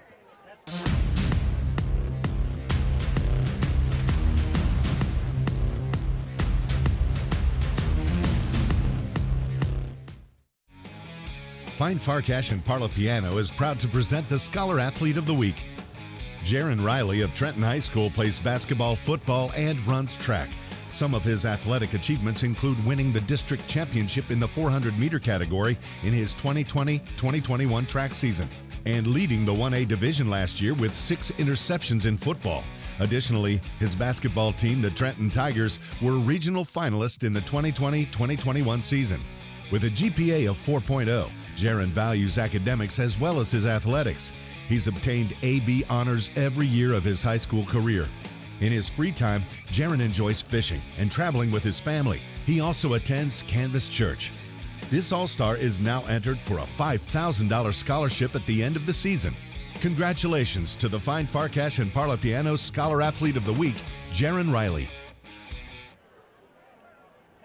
All right, congrats again to Jaron. We'll go back down to the field where we have Josh with Daniel Ferguson, the principal of Hawthorne High School. Thank you, Jeff. Yeah, Mr. Ferguson, school just started. How's it been so far? Everything going smoothly over at Hawthorne? Well, we're just excited about the new school year. A lot of potential, and with our football team, also with our volleyball team, to have fall sports underway is exciting and incredible. And we're just happy to be back and playing sports and just the excitement of all the kids being back. It's awesome for sure. And on the academic side, we were talking before, Hawthorne has an agricultural business program. Now, that's pretty cool. You said there were some cows on campus. They get to learn the agriculture and the business side. What's all that all about? glad you asked.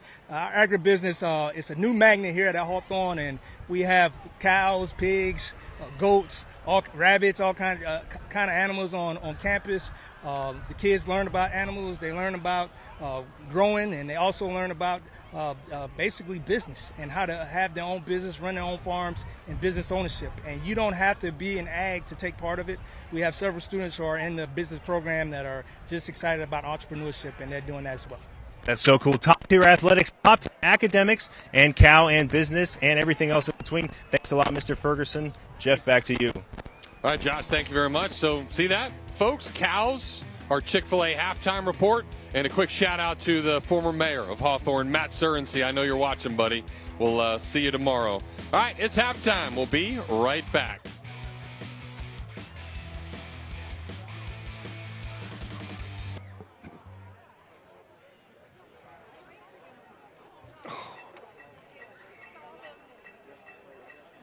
Okay.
You're watching the Chick-fil-A halftime report.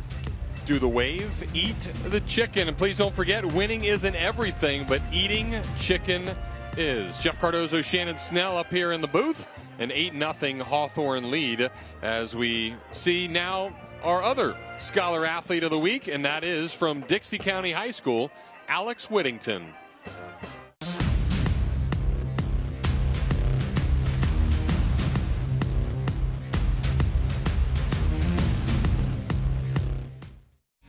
Fine Farcash and Parla Piano is proud to present the Scholar Athlete of the Week. Alice Whittington of Dixie County High School is a versatile athlete who, with her twin sister Mary, has played varsity soccer for 3 years, varsity weightlifting for 4 years, junior varsity cheer for 2 years, and varsity cheer for 2 years. Some of Alice's athletic achievements include winning first place in her weight class in 2019 and third place in her weight class in 2020 at the weightlifting district conferences. She was also named as an honorable mention by the Gainesville Sun Soccer All-Area in both 2019 and 2020. With a GPA of 4.53, Alice also excels academically. In addition to being a member of the National Honor Society, Alice is also an AP Scholar and a Beta Club member. In 2020, she was the Division I Language Arts winner at the Florida Beta Convention. She participates in many school-related associations and clubs, including High Q, HOSA, FCA, and SWAT. Off the field, Alice and Mary give back to their school by running concessions and doing announcements for boys' varsity sporting events. They are both also Dixie County Rotary Club student guests. Alice enjoys spending any remaining free time with Mary, her parents, and her cat Tiger. She also enjoys spending time outdoors. This All-Star is now entered for a $5,000 scholarship at the end of the season. Congratulations to the Fine Farcash and Parla Piano Scholar Athlete of the Week, Alice Whittington. Great job there by Alice and all of our Scholar Athletes of the Week. So much they do in this community and so many community service hours, things they do to help. It is pretty special. All right, let's send it back down to the field. Josh has the principal of PK Yonge School, and that is Dr. Kerry Geiger. Thank you, Jeff. Here with Dr. Geiger. Dr. Geiger, how's this school year been going? We're back to normalcy. How's everything been going? We're trying our best to have a normal school year. We're so excited to have all of our kids back here. It's great being out here. Hawthorne is a rivalry that is always really exciting, so we're really happy to be here with their fans and our fans to enjoy this beautiful night. Yeah, we got that awesome atmosphere here. We got the fans, the band, music, everything. How cool is that to have that now this year? It's wonderful. It just feels like normal school, and we love that. We're really excited to be able to try to come together safely and have a good time and make education and learning and athletics as special as it was for us. And we wanted to be that for our kids as well. Awesome. Exciting times, awesome times getting back to normal. Now we have Bill Allen to come in and present our check for the host school, and Dr. Geiger. Hey, Dr. Geiger, it's our pleasure to present this check for $500 to PK Yonge on this beautiful evening. Thank you so much. Wonderful to be here. Thank you. We appreciate it.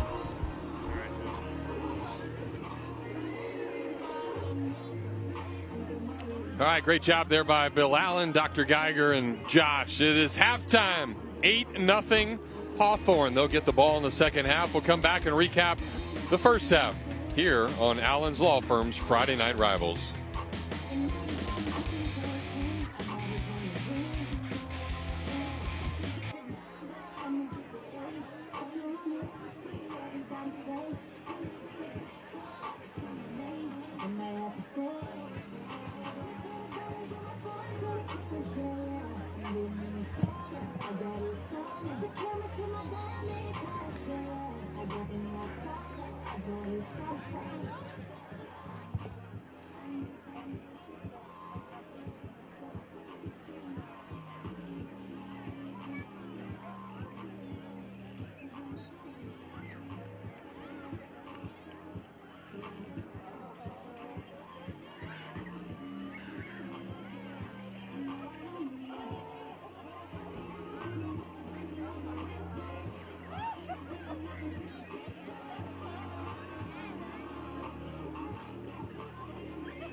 You're watching the Chick-fil-A Halftime Report. Chick-fil-A, real winners eat chicken. We're going to send it back down to Josh and find some real winners of our Moo, like the Chick-fil-A Cow Contest, one of our favorites. Hey, Josh.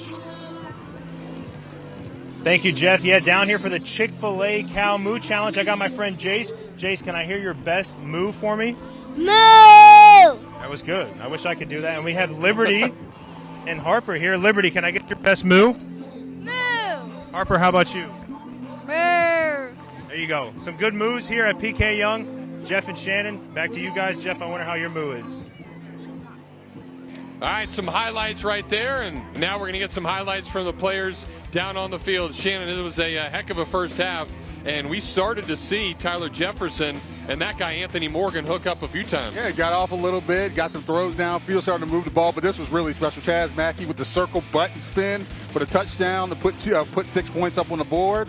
fantastic. And then Jefferson doing what Jefferson does, runs it in for that 2-point conversion, putting them up by 8. And then, this is the thing, Aaron Small making some throws and everything, but it really has been about this Hawthorne defense really getting after him, making great plays. Coach Dustin Atkinson really making things happen.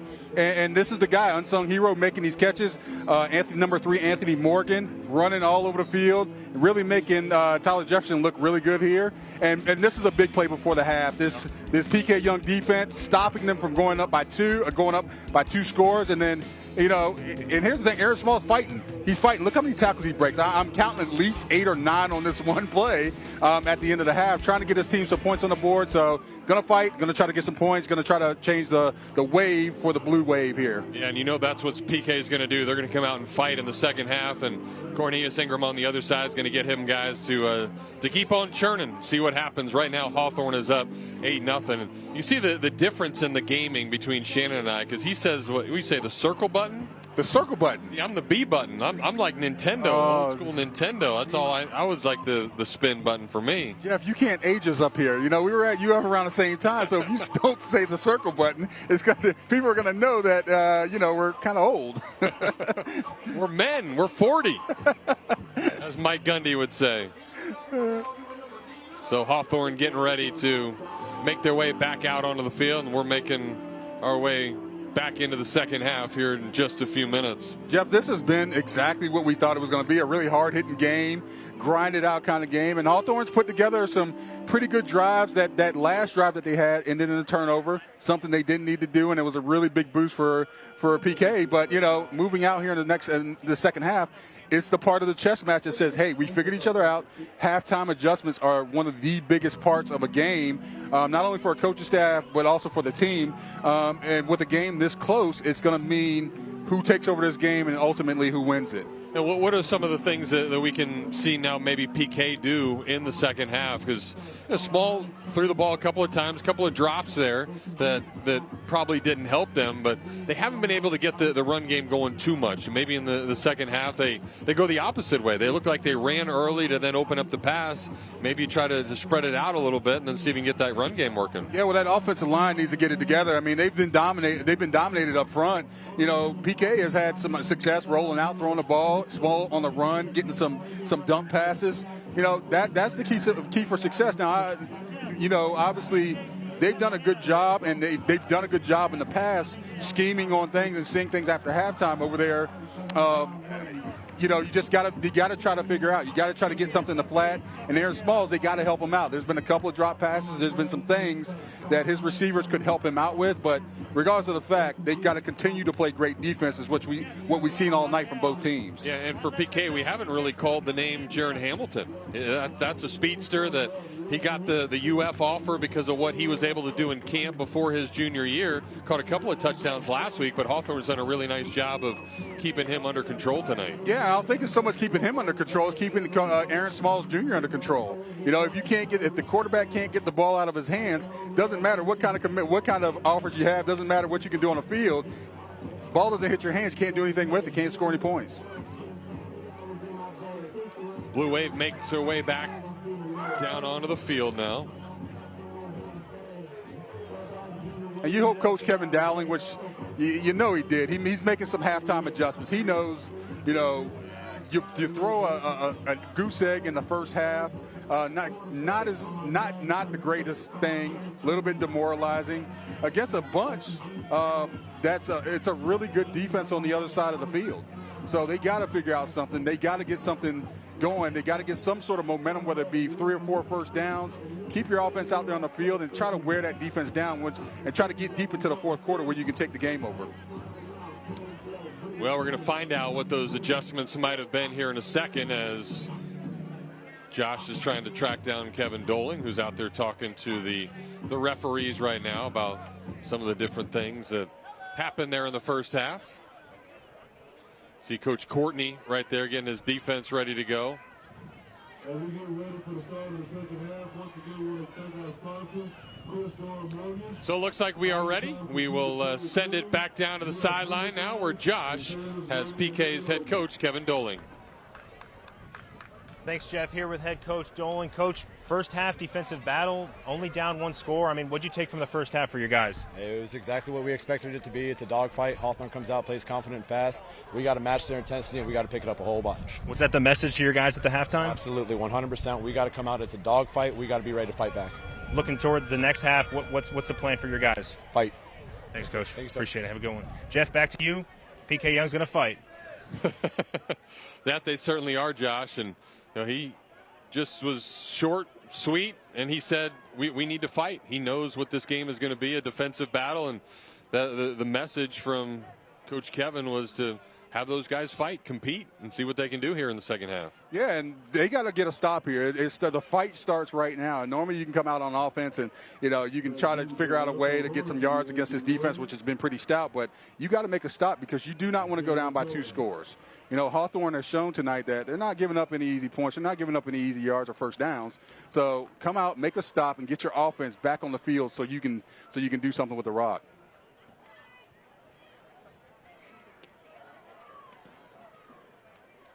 So PK Young will kick off for the first time tonight. Alex Barnett will be the one to do it.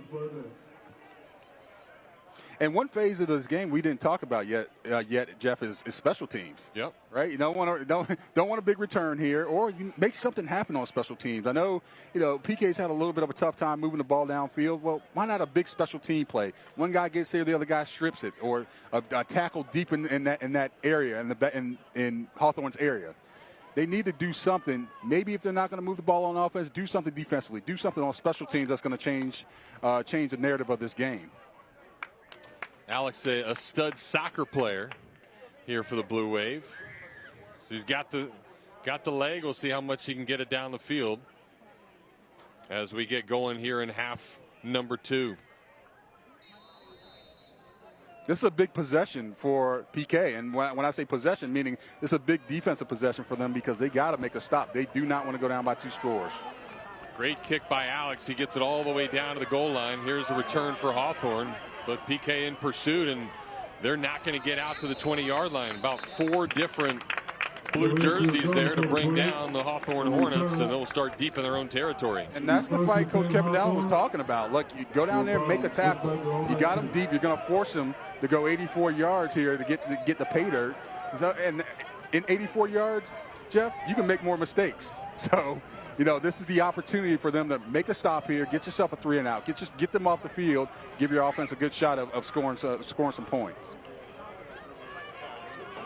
Brian James, again the running back. Tyler Jefferson out there at quarterback. Hawthorne used 3 different guys at the quarterback position in the first half. We saw how good this offense can be. There's a ball on the ground. That's picked up by PK. So how about that? Right off the start, that fight that Coach Doling talked about is there, and PK is going to have it in great field position. I don't want to be called Nostradamus here, Jeff, but I told you they make a stop defensively, make something happen. Now you made a great tackle on special teams. A fumble happens for their offense. They pick it up. Now they're deep. Now they got a short field to score. They got to score here. They got to make something happen. Get some points up on the board. Make this a game. They will take over at their 20-yard line. Barnett and H-back, Small the quarterback, and Kendrick Wooden again the running back. And they'll hand it to Wooden. He puts the ball on the ground, and just like that, Hawthorne gets it back. How about that? Wow. Wow. Oh, man. You just hate to see that. I mean, you got all the momentum in the world. You want to make things happen. That's day one stuff. The exchange between the quarterback and the running back on the option there, and just drop the ball, gives it right back. That stinks right there. So back-to-back plays where each team puts it on the ground. And Hawthorne will take over on offense again. And right now, you should, if you are PK, expect to see Coach Cornelius Ingram for Hawthorne to maybe do something, a shock play, throw something over the top, because, that first play was demoralizing. Now you need to get something to lift your guys' spirits. That turnover did a little bit. Now you want to see your offense really do something here. And a penalty. So not the greatest start to the second half here. False start. on Hawthorne. We'll back him up 5 yards. Well, it's not void of excitement.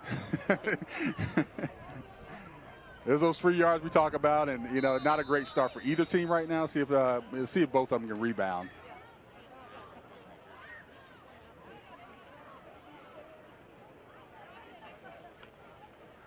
So Hawthorne, in 2 snaps, has fumbled and not gotten a snap off. I don't think that was in the game plan there, Jeff. I'm not the smartest man, but I can pretty much guess that. Jefferson's got 5 wide receivers, and he'll find his favorite out to number 3 again. That's Anthony Morgan, but quickly he is tied up by Aaron Small. Yeah, another quick wide receiver screen out there. They had some success with it in the first half and made some over a 20-yard gain the first time that they saw it.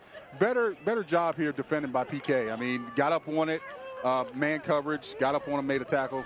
Really, really nice job there. No gain on the play. It'll be 2nd and 15. And that's part of the chess match we talked about, is that now these teams have seen different things that they've done. Now it's their job to stop them and really create a different narrative. 5 receivers again for Hawthorne.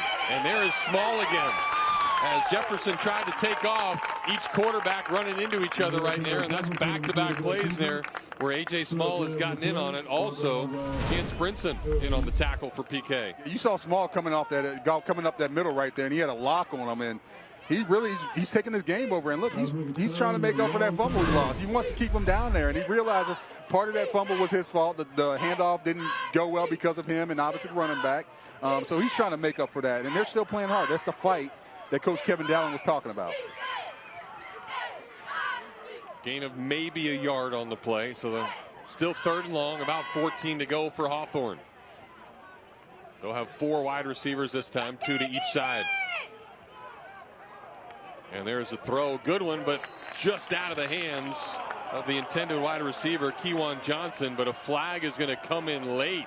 Personal foul, and Jeff, that's a ticky-tacky one. Yeah. I mean, that, guy comes down. He's trying to make a play. It was almost a bang-bang play. It wasn't anything that looked abnormal. I hope they pick this up. I mean, yeah, you got to assume that guy's going to try to catch it, so you're putting your head down to try to go get him. Yeah, this is football now.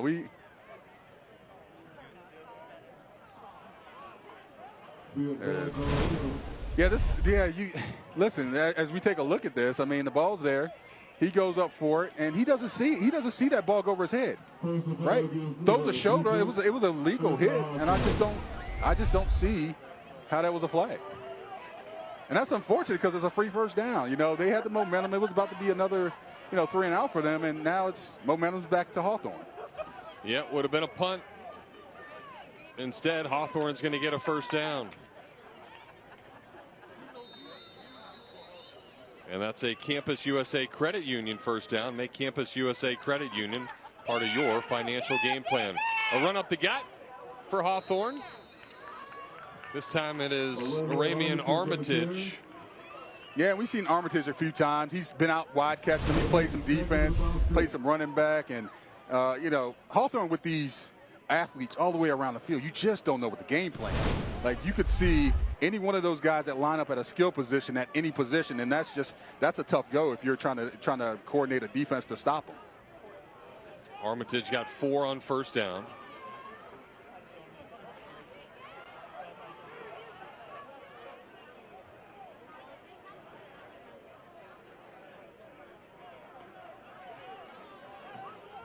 Hawthorne 4 wide. Jefferson's going to keep it, and he's got a lot of room to run to the outside, but good open field tackle there by a man that was charged with that personal foul. That's Tyler Waters.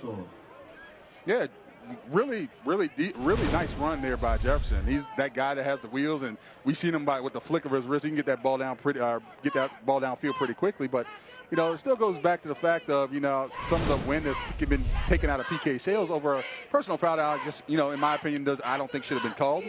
They got to tighten up at this point in time because, Hawthorne's on the move.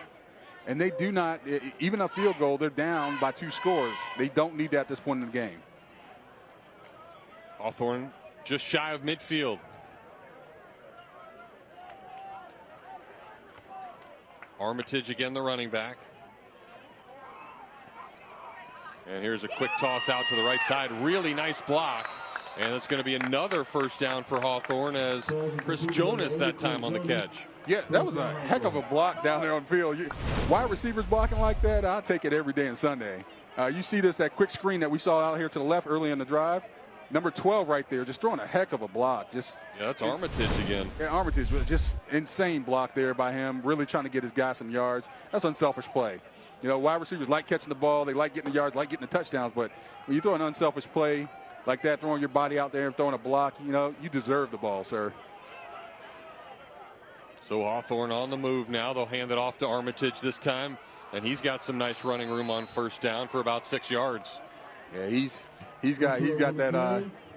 He's fired up, ready to go. He's made a great block on the last play. He's ran a couple times here, gotten Hawthorne some really good yards. Got to feed that guy. That guy's energetic. He's ready to go here. This is dangerous territory. This is dangerous territory for both teams because if you're Hawthorne, you now drove down after the penalty. You now drove down, got yourself some yards, and you're approaching the red zone. And if you're PK, we talked about it. They can't score. They can't allow them to score here. A score puts this thing in a difficult spot for them where they have to score on the next possession. Yeah, it would be really deflating as that penalty then would allow Hawthorne to get back down to the field. Here's Jefferson keeping it. Nice strong run. It's going to be another Hawthorne first down, brought to you by Campus USA Credit Union. It's moving the sticks, moving the sticks. This is that methodical drive that we saw in the first half from Hawthorne that they put the points up on the board. This is what they did. They started grinding it out. They were running up the middle, giving them a little bit of mix up and running and passing. And, you know, shout out to Coach Cornelius Ingram for the play calling. He's not being one-dimensional and is keeping the PK defenders on their heels.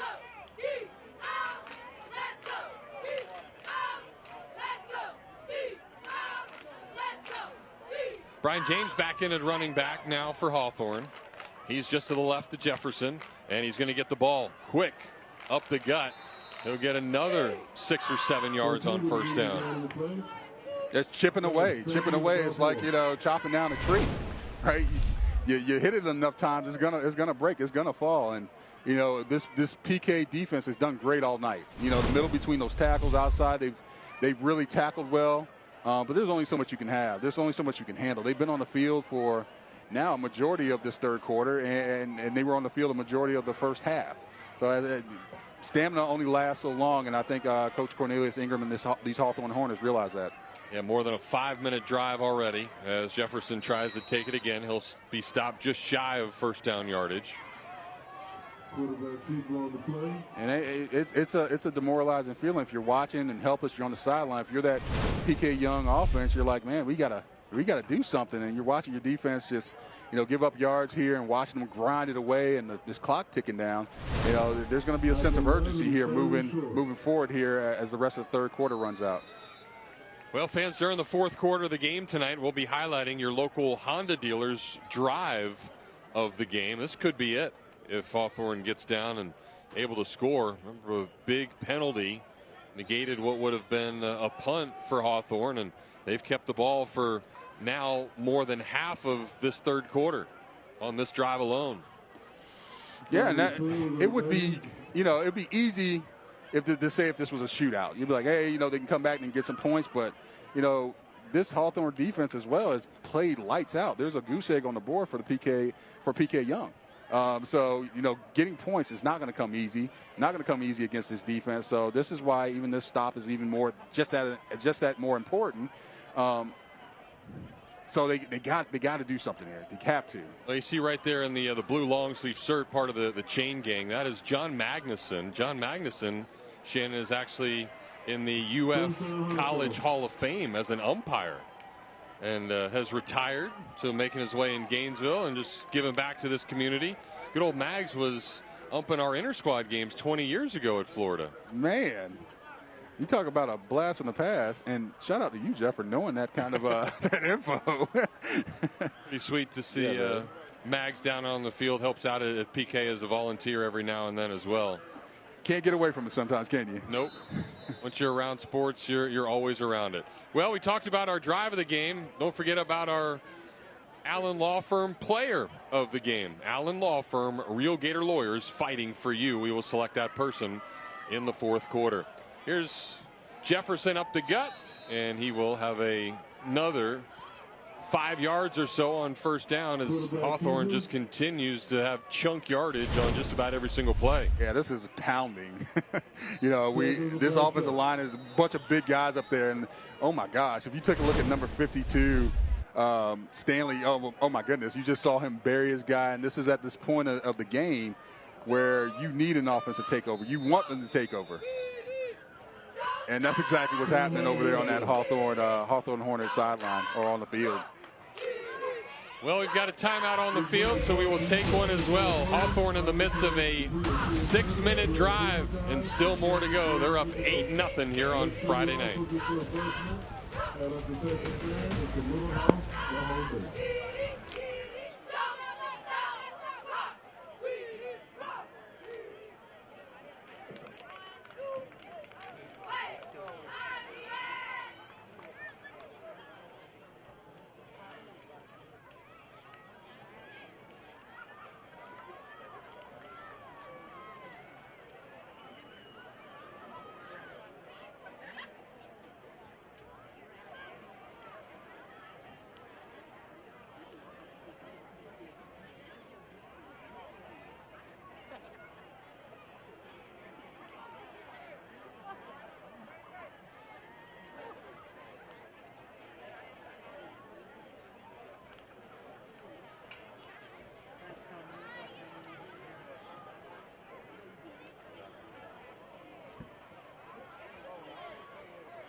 It's time for our second half Pavlik Orthodontics Smile Camp. Pavlik Orthodontics, go ahead and smile. A couple members of the PK Yonge cheerleading squad. Always smiling. That's the great job of the cheerleaders. And everybody on that Hawthorne sideline probably smiling because their team up 8-0 right now. And a long, drawn-out drive here by the Hornets as they try to punch it in. Yeah, got to give a shout-out to that entire Hornet offensive line, particularly number 52, Stanley Cooks. Just a monster drive they got going here, really pounding this ball away.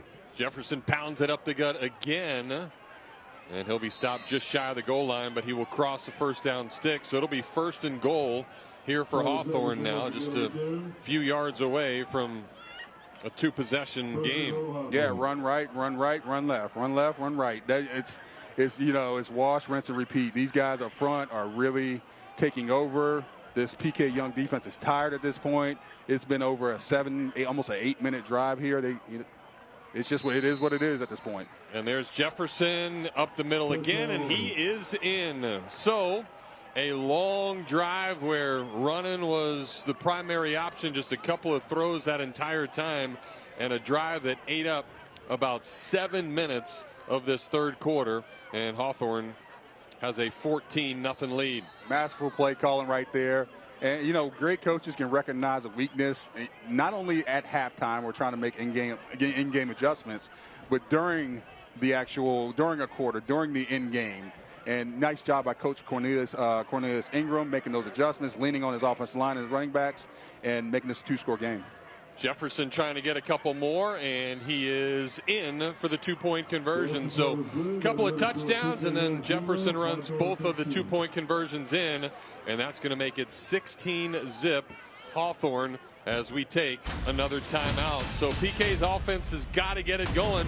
They'll get the ball for just the second time this quarter when we come back on Friday Night Rivals.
Well, later in the game tonight, we are going to feature the Allen Law Firm protecting the house, our defensive stop of the game.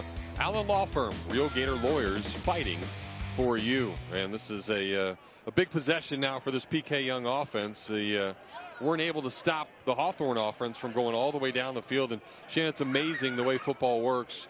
You have them 3rd and 14, the penalty, a questionable penalty at that. And all of a sudden, Hawthorne just keeps it and pounds it all the way down the field. Yeah, momentum changes address a couple of different times, right?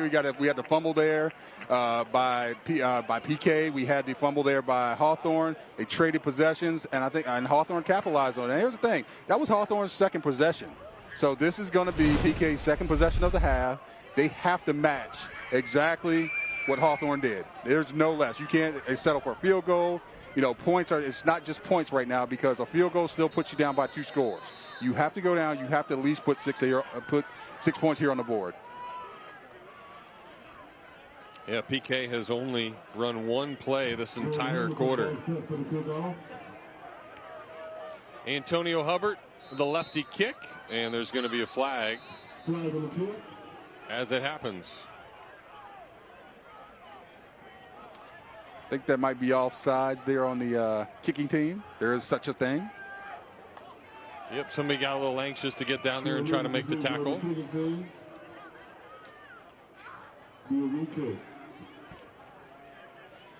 So that'll back him up 5 yards.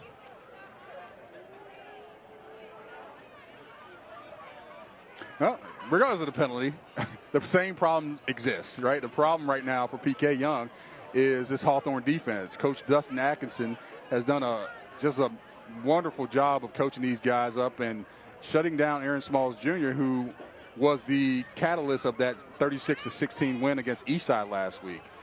They keyed in on him. They've done a good job. This is Smalls' second drive of the second half, so he's got to get these guys rolling.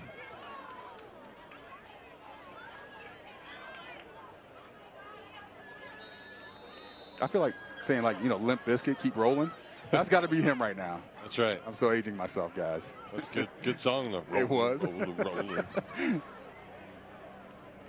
It's from a jam, 90s on 9. Oh, yeah. Sirius XM. That's right. Relive the glory days. That is right. All right, here's a return for PK.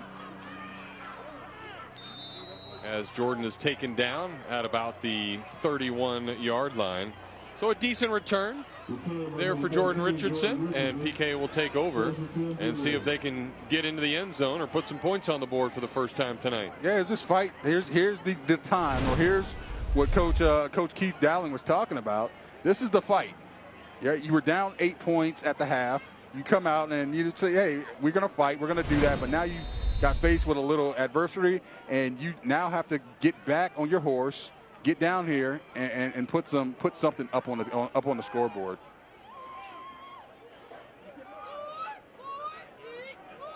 Four receivers for PK. They'll stack 3 guys to the right side of the formation.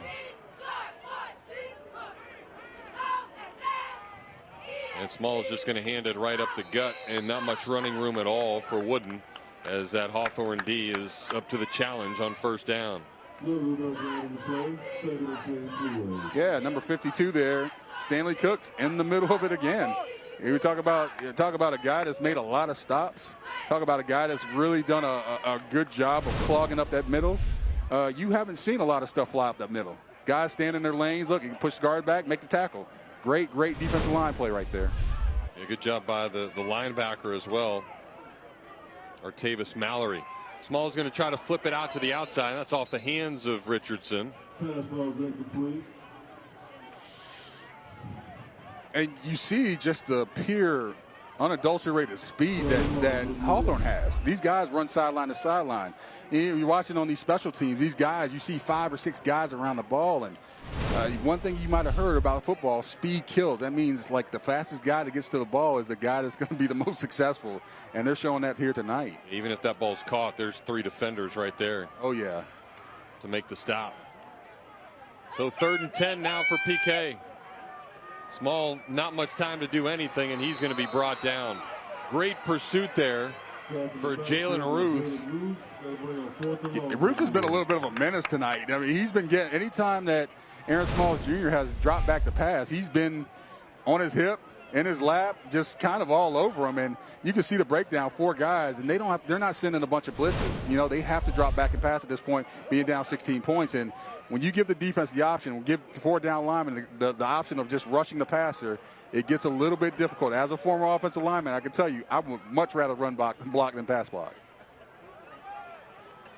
So that's going to force a PK punt, as they have only had 4 offensive plays this entire half. Kick is off, and it takes a positive bounce, but returning it is Chris Jonas, and he's got a lot of room to run. Jonas down the field, breaks a tackle, spins away from another before finally getting tackled back at the original line of scrimmage. So all the way down to the 30-yard line for Hawthorne, and that's where they will take over. Already up 16-0 when we come back here on Allen Law Firm's Friday Night Rivals, presented by your local Honda dealer.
Coach Courtney there on the PK Yonge sideline, trying to motivate his guys to get a stop. And this is a big possession for that PK defense, as Hawthorne already leads at 16-0 in great field position to start off the drive with just about 3 minutes to go here in the 3rd quarter, Shannon. If they continue to run it like they did last possession, it's going to be a long night. Yeah, that Hawthorne offense said last drive, we're not here to take part, we're here to take over.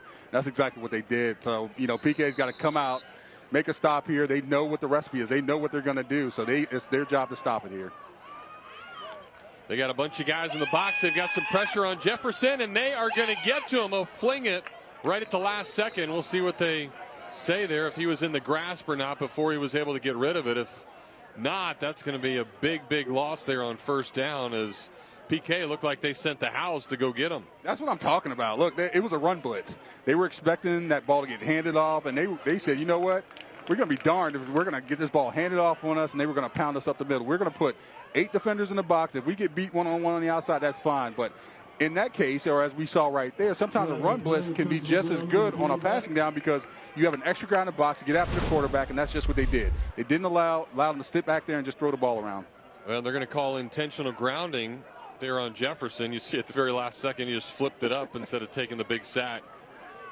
Look, great play. That's, for everything that we saw in that last drive, the pounding, they said, you know what? We're not going to take it. They were done with that. So good play by them. Nice job of getting after the quarterback and creating a lost yardage play. Spot foul and a loss of down, so that'll make it second and about 19.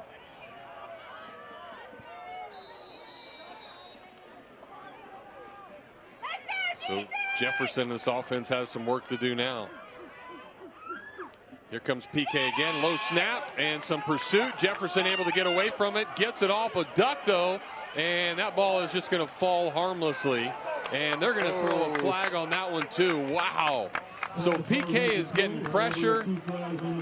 Jefferson just throws it up, and then as the receiver tries to come back to the ball, he gets held, and there's going to be pass interference. PK was there. I mean, missed sack right there. Nice job by Jefferson getting outside the pocket, making a guy miss, getting the ball off. But, this is one thing you can't do, whether it be high school, whether it be college or pro. You can't face guard a guy. If you're not looking for the ball, you hold your hands up in the air running towards a guy with your back to the ball.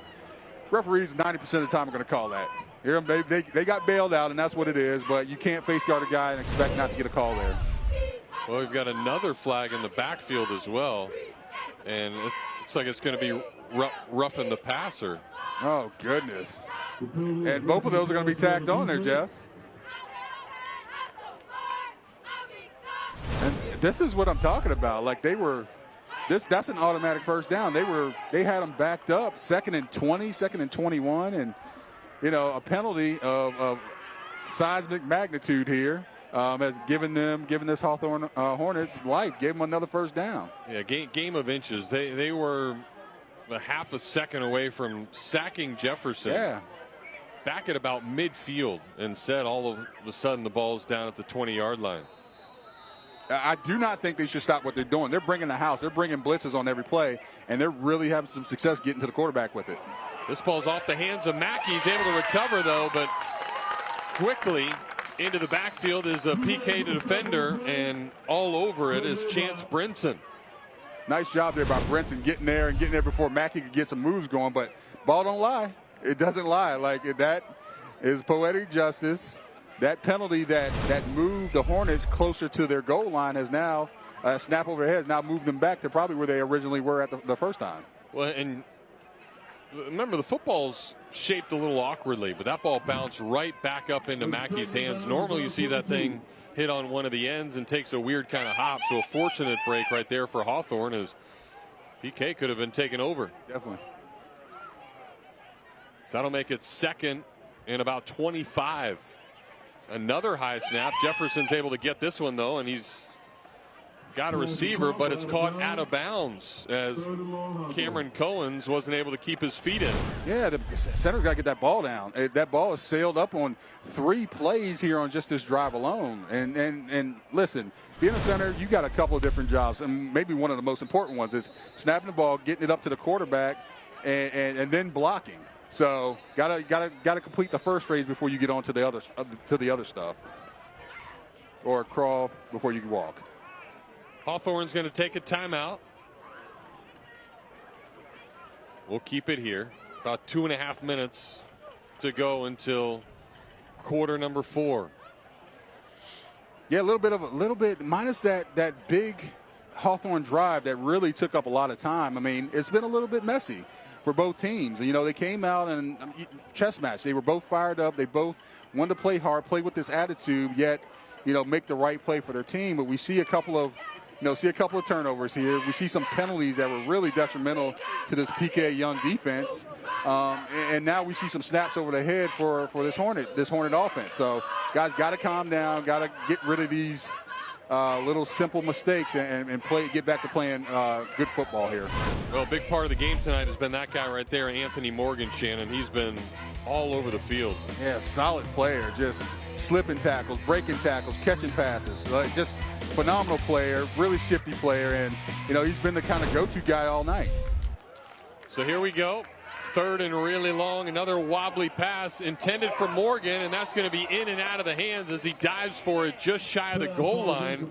Almost caught that ball on another underthrown ball that he came back to. We were just about to talk about him again, and this one was going to be a crazy one. You know, Hawthorne's hitting on some of these big plays. We see the Chance Mackey one. We see this long pass right here.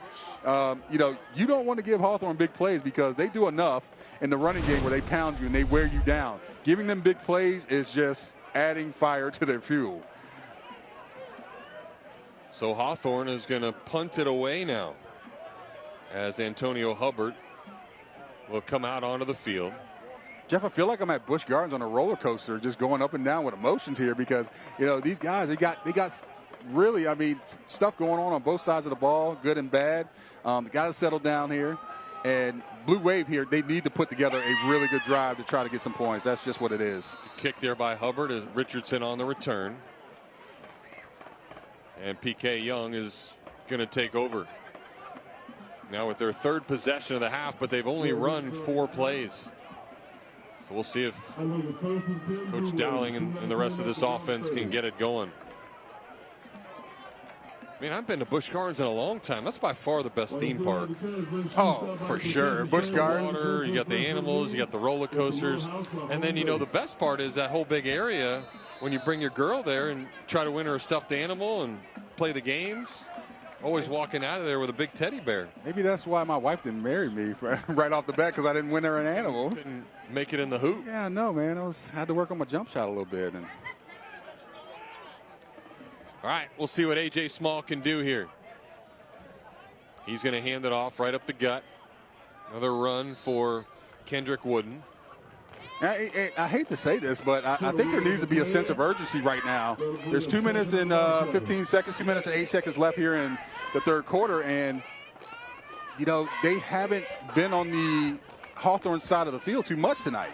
So, I mean, at this point, you think they're going to open up some rollout passes. They're going to open up the offense a little bit for Small to get the ball down the field. But you just keep they're still trying to run it between the tackles, which has been just really tough sledding all night. We'll have 4 receivers now running some routes. And Small is going to get it out to one of them. There's a nice catch. And probably enough for first down yardage as Cameron Pedro hauls it in. There we go. That's what I'm talking about. Get it on out to the edge. Get some guys in front of them. Get some air under the ball. Get yourself a first down. And that was great for them. Getting that first down is keep the defense off the field. Defense is tired. Some of those guys that are playing offense are playing both ways. You don't want to go back on there and really deal with that Hawthorne offensive line that's been dominating.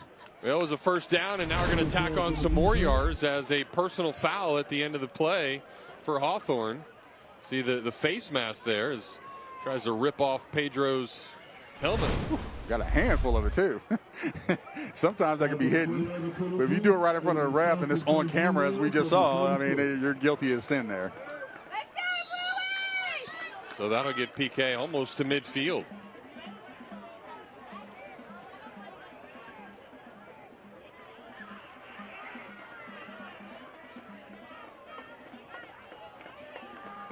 Quick little toss out to Hubbard, and he has got no room to run. In fact, probably going to, the Wooten, and he's going to lose a yard on the play. Yeah, that side to side, we talked about it earlier in the first quarter. That side to side against this Hawthorne defense that's a no-go. And that's not just PK Yonge here. That's anybody that's played them that we saw last year or that's played them this season. Running side to side against these guys, they got a lot of speed.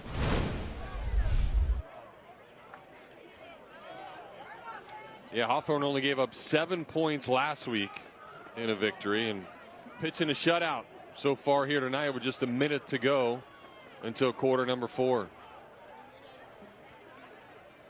Good snap. Small with some time. He'll try to go to the outside, but Goring is tripped up. But no flag on the play, and that ball will fall harmlessly into the grass, and it'll be 3rd and long. Yeah, listen, if that ball was on target, Makai Graham was going to undercut that and take that baby to the house. I mean, thank goodness for PK that ball was a little bit high and outside, because if it was on target, it might have been 6 the other way.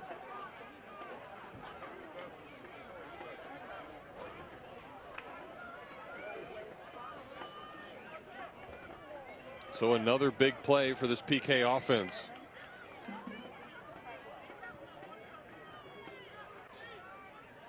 Third and 11. Small will fake the handoff. He is pressured, no time to do anything, and he will be brought down. There he is again, Jalen Ruth. He has been in the backfield all night long. Listen, we talk about player of the game. This he's been a menace. Like he's been back there all night. He's like throwing a party. He needs to go ahead and pitch a tent back there because he has been all over Aaron Small Jr.'s. And guys, listen, Aaron Small is not a small guy. he really lit up Eastside last week, scored a lot of touchdowns. He was a high percentage of the offense. But Jalen Ruth has been he's been all over him all night. It's just been like a really, really masterful performance by him. Well, the horn sounds. That means it is quarter number 4 here in Gainesville, Florida, as the PK Yonge Blue Wave trail the visitors tonight. Hawthorne leads at 16-0. We'll come back for quarter number 4 here on Friday Night Rivals.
Well, you see Old Glory there blowing in the wind. That makes things a little cool for us here on the sidelines tonight. But we're not nearly as cool as our coolest fan of the game down there with Josh. You want me to keep this on? All right, Jeff. We got our coolest fan of the game here, Lane. Lane's a senior. Lane, what makes PK Yonge so special? It's a pretty small school, so we're all pretty close with each other. Most of the band is really good friends, so we just have a really good time hanging out and playing. And Lane bangs the drums. He's going to bang something out for us. Go for it, Lane. There you go. Fan of the game, Lane. Back to you, Jeff and Shannon. Small's pass is incomplete, a little bit low and a little bit behind Jordan Richardson. Although that ball would have been just short of first down yardage anyway. So PK is going to turn it over on downs. Hawthorne is going to take over in pretty good field position, already up 16. Jeff, that was one of the first times that we saw Smalls get the ball on just a normal passing play, and just probably a little rusty right now. Hasn't got to use his arm a whole lot. He's played a lot of defense tonight. You guys haven't seen. He's made a lot of plays on defense, made a lot of tackles, and hadn't got to play his true position of quarterback, and that's pretty unfortunate.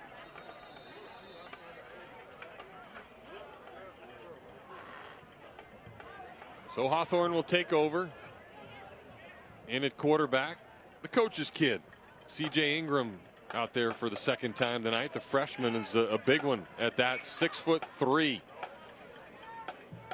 I'll describe him as Somebody described me back in college, a long, tall drink of water. Or wiry. Wiry.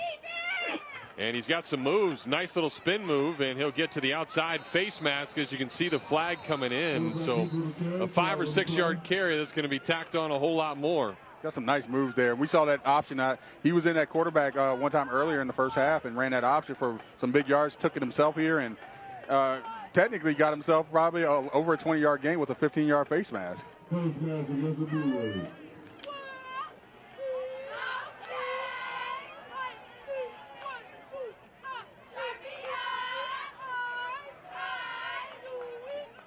So some big penalties tonight for PK, and we saw that was the demise of Santa Fe High School last week. 18 penalties for them, and inevitably probably why they lost the game. Yeah, these penalties, and you know these penalties, and Jeff, you understand just as much as I do. Some penalties are just unavoidable. Some of them you're going to get caught with, but it's really the undisciplined ones that really stink and put you back and move you back that you just can't handle. Ingram hands it off to Aramian Armitage, cuts inside, back outside, and a nice strong run there, about 20 yards on first down. There's that offensive line again, making holes all the way throughout this game. As you can see over on the left side, there was a big old hole here. He cuts it back, sealed off the edge right there, and got himself a big gain down into the red zone. Alex Barnett saved the touchdown with a good tackle, but Hawthorne on the move again, just outside the 10-yard line. Ingram handles a low snap, and he is going to be brought down, but 2 more flags come in on another face mask penalty. Yeah, like I guess you just, you want to say something to these kids, and you know they're playing hard, because that is, but I think that's one thing that Coach Kevin Dowling is going to address on Monday, or address in film. The same thing we talked about with Santa Fe last week. Just like you said, Jeff, these penalties, they've really been, the PK Blue Waves' demise tonight, because they've been in some really good positions. They've been in some really, they've made some really good stops, and a penalty sets them back, gives the Hornets a free first down. And that's just been kind of their theme. That'll make it 1st and goal now. It's another time inside the West Shore Homes red zone for the Hawthorne Hornets. West Shore strong. Jefferson back in there at quarterback. And another flag on the play. At this point, Jeff, don't do anything funny. It's a false start here. It's a 5-yard penalty. But if you don't run this ball 4 times inside this red zone, if Coach Cornelius Ingram doesn't do it, I'd be totally shocked. False start on the Hawthorne offense. That'll back them up 5. This offensive line, we saw some stops early, but this second half, this offensive line, also we're talking MVPs, this offensive line, they've really taken over this game and changed the outcome of what could have been. It feels good to say that too. The offensive line, I love me a good old big old offensive lineman, and these 5 guys up front, they have definitely protected their house, which is their quarterback. Yeah, the right side of the line's been really strong. Look at your left tackle, just monstrous. Yeah, that's Kylan Bryant, 6'6". Pretty big guy for a high schooler. All right, we'll take another timeout as Hawthorne grabs one as well. It's 16-0 Hornets here on the Allen Law Firm Friday Night Rivals.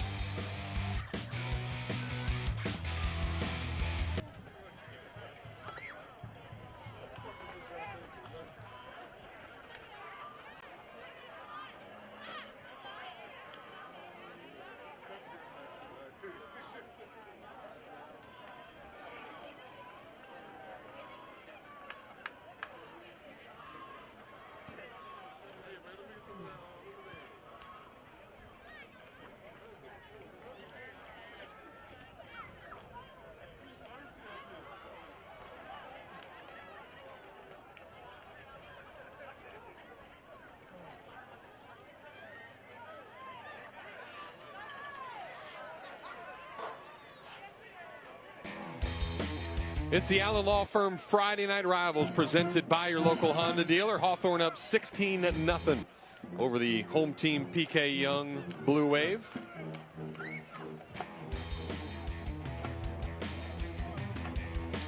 It's the Allen Law Firm Friday Night Rivals presented by your local Honda dealer. Hawthorne up 16-0 on the home team tonight, the PK Yonge Blue Wave, and Hawthorne in to try to score some more. Just outside the 10-yard line. It'll be first and goal for the Hornets.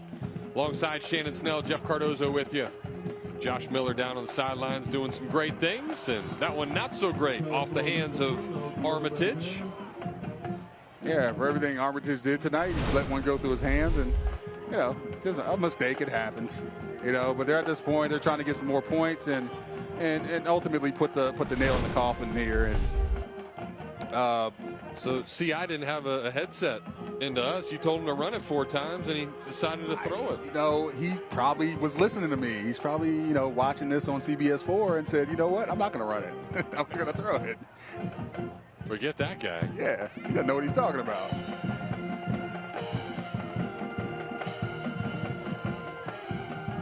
So second and goal from about the 12-yard line.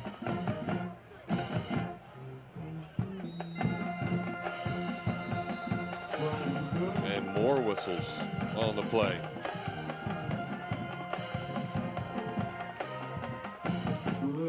Delay a game this time against Hawthorne.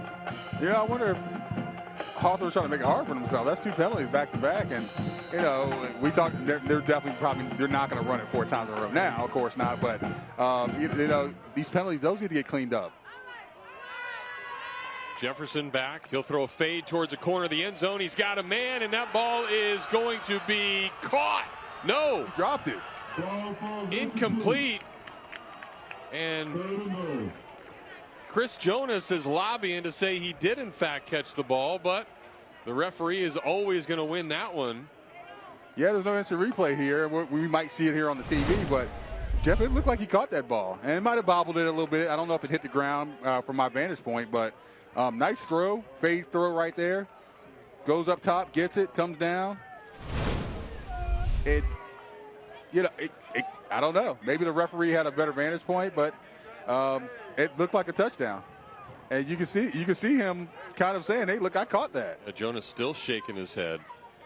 Generally, a wide receiver will walk back to the huddle with his head down and just kind of go to the next play, but he's lobbying like, "Hey, I caught that ball. I don't know what you guys are talking about." Yeah, really nice execution on the play there. Definitely.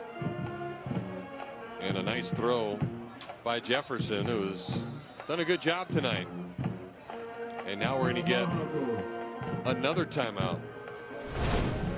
Let's get another look at that and see if we can see a better angle. Yeah, and he high points this ball, goes up, gets it with both hands. Unless it comes loose at the bottom, which we didn't see, that would be the only thing. But, you know, ref is right there, and up the ball. You see it scrape the ground right there. He's right. That ball came and scraped that ground at the bottom of the catch, which you have to possess the catch all the way throughout. Even if you catch it both feet down and you fall to the ground, if that ball comes loose, it is not a catch. So that was actually a really good call by the ref. When the best part, too, you can see off in the background, you got the dude standing behind the end zone. He immediately comes in and starts shaking his hands, too.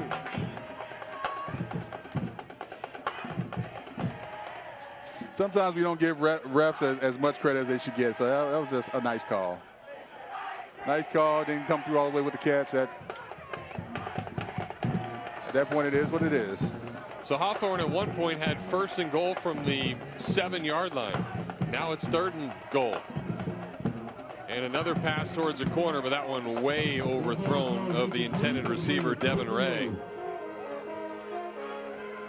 Okay, well, I mean, PK's making a case for a stop here. At this point in the field, I don't think Hawthorne's going to kick the ball for 3. Even though that would put them up by a full 3 scores.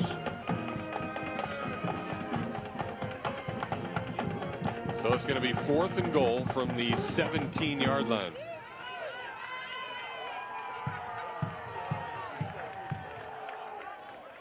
Hawthorne will send a couple of receivers to the right. Chaz Mackey in the game. And Mackey with his right arm hits Armitage up the middle. He reaches out and he is just short.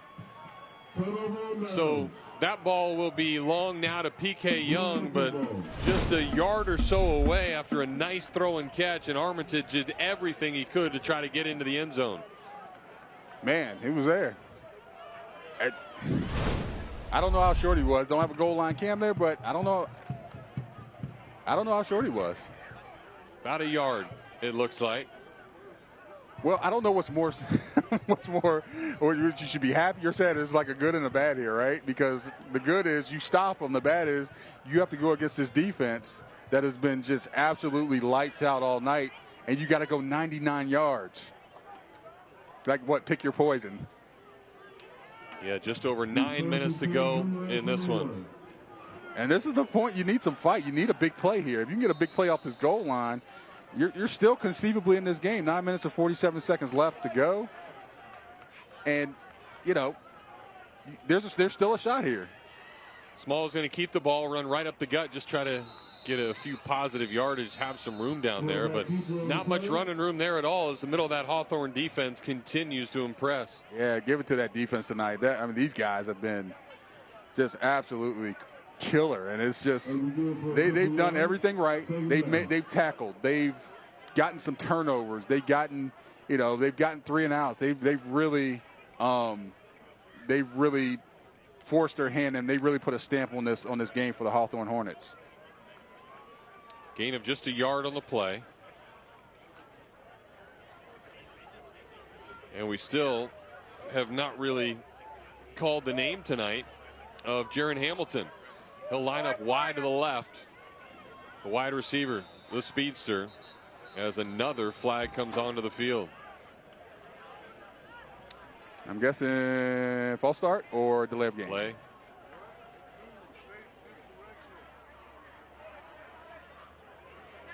Well, you didn't have to back up much, so it's not a full 5-yard penalty.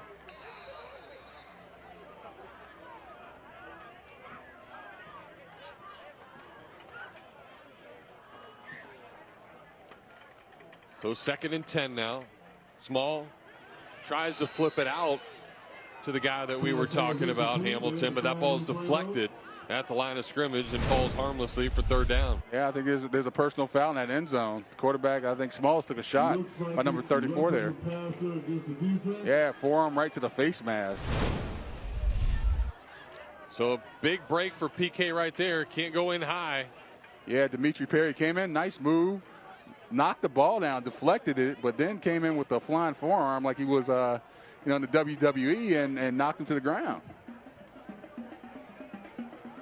Off the top rope. Yeah. I mean, impressive the height on it, but you can't do that.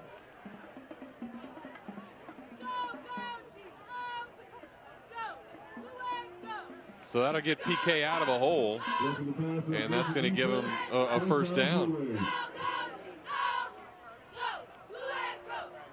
New life right there. Got him off that goal line where there's not a lot you can do. You don't want to throw the ball there with the thought in mind that you could have a safety, could get tackled in the end zone. Now you got, extra 15 yards to deal with to try to make something happen. Referee forgot his flag. They'll have to run back and snag it. Well, it's hit the ground a lot tonight there, Jeff. So, I mean, he probably forgot where he threw it. So.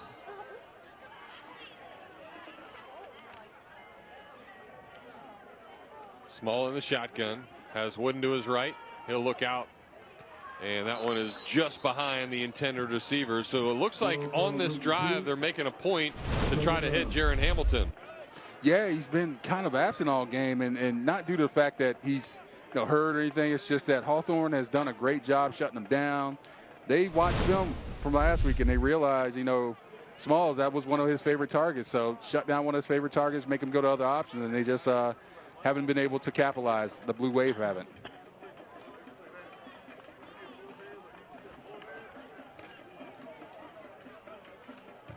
Yeah, they've played a deep safety on his side. Oh, over top. Much all night. Oh, yeah, over top. You can see it now. There's one deep safety over top, right over top of him. Small back to pass. He's pressured like he has been all night. Throws across his body. Has a receiver, and it's in and out of the hands of Doring. Oh, man.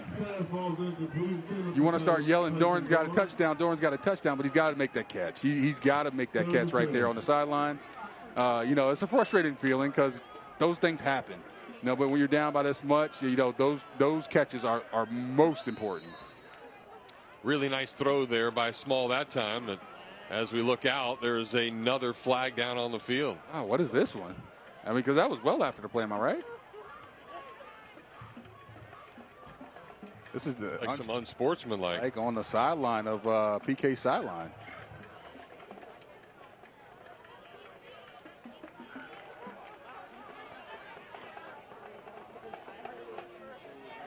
There was a lot of hands flying out, so is that what? There's quite a few of them, I'm guessing. It almost looked like he watched Cobra Kai on Netflix, and he was doing like some ninja thing with his hands. Can't wait for season 3 to come out, by the way. I know. Hey, it looks like they were offsetting, so I mean, maybe some talking going on back and forth and between the players. I think that's probably what it was.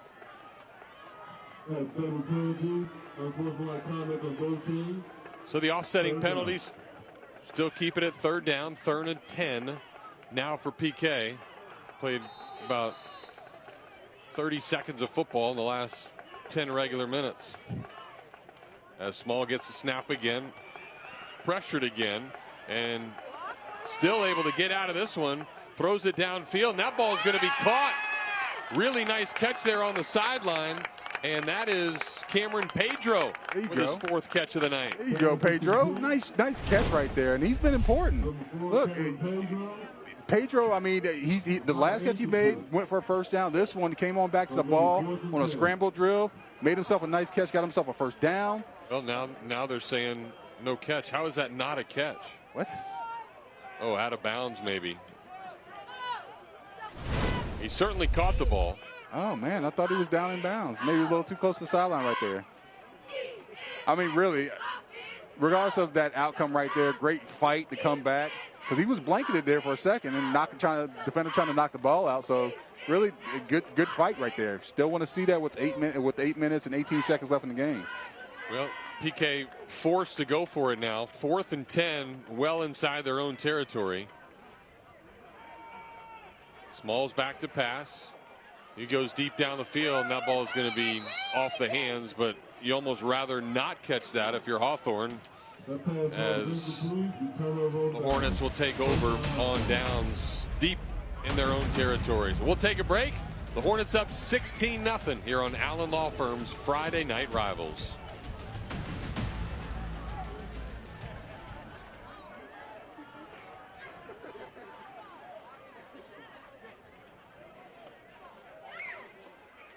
Okay.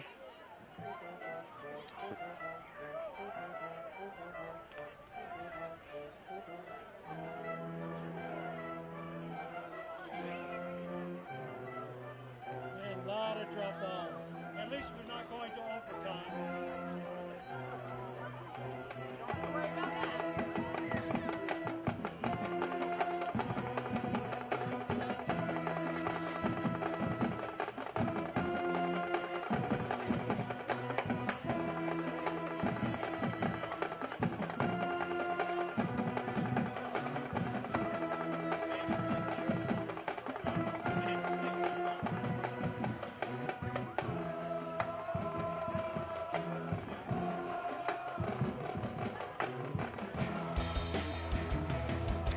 Well, PK's offense was really, really good last week, but they're playing a tough Hawthorne defense, and just some miscues tonight.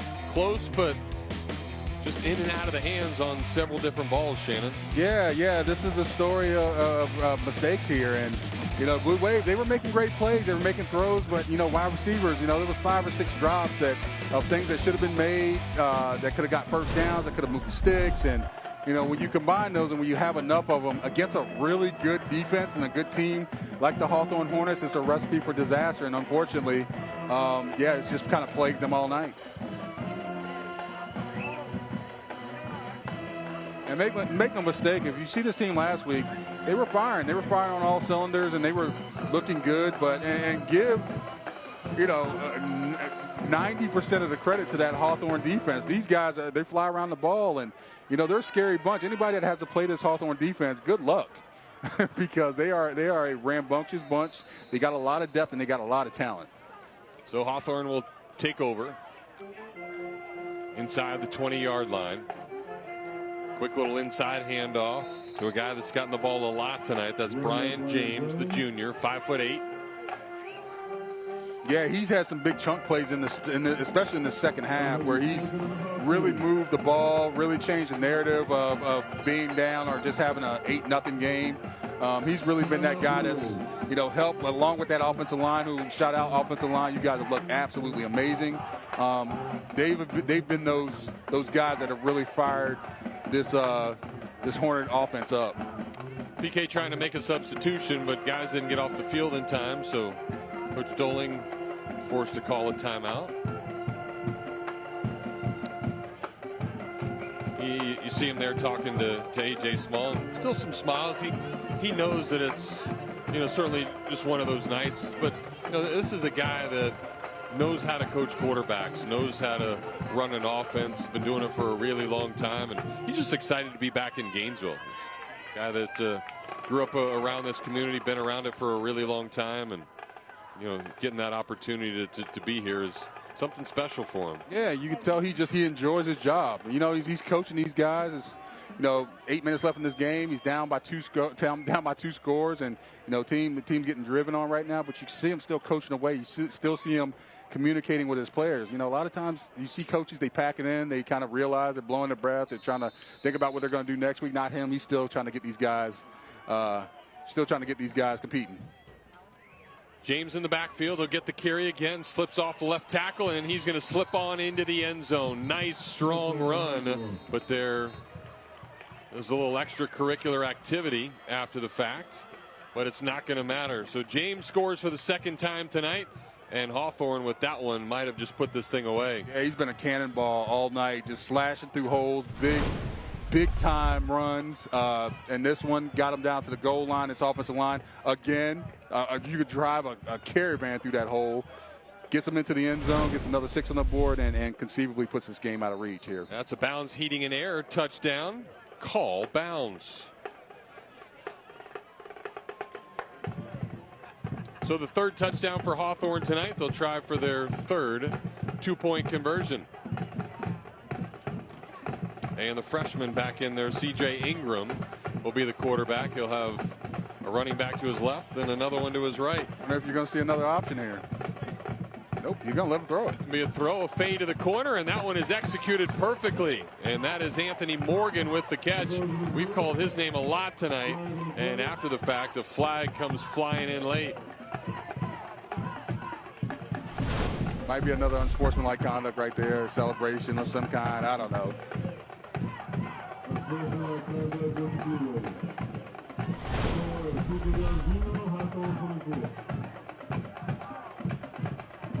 Maybe the refs just enjoy throwing the flags. I don't know. Yeah, getting a little workout. Yeah, arm workout, shoulder.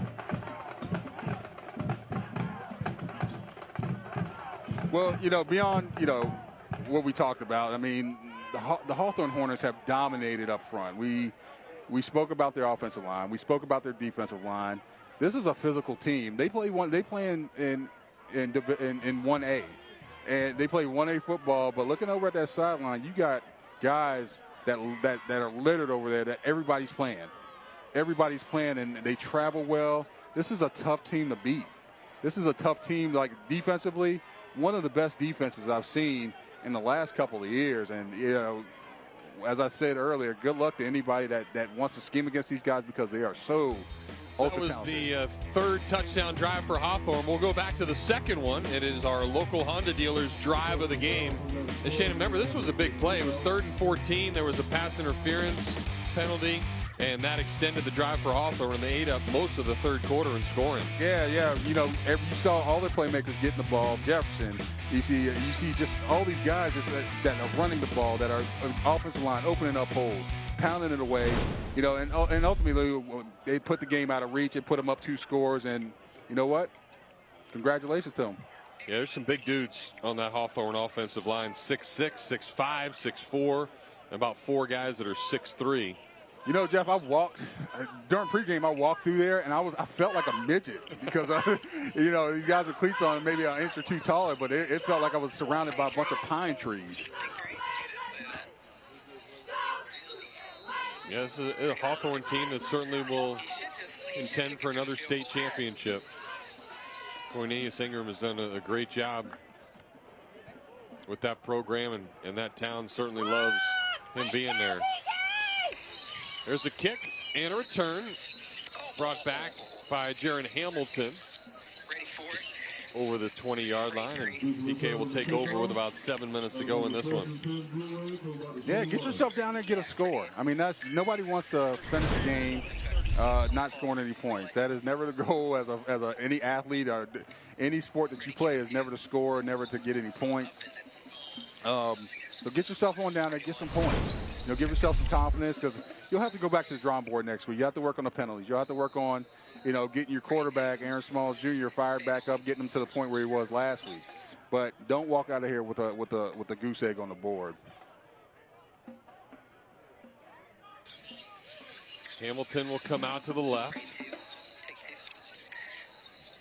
Doring will join him. I'm sure Doring wants to get going. He dropped a couple passes, but I'm sure he definitely wants to redeem himself right now. Small's going to flip it out to Barnett. Nice little catch and a nice strong run for the senior.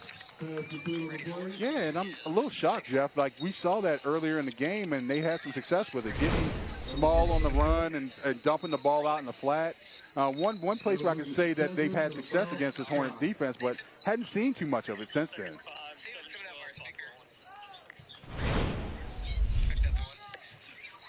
Good play on first down, got him about 6.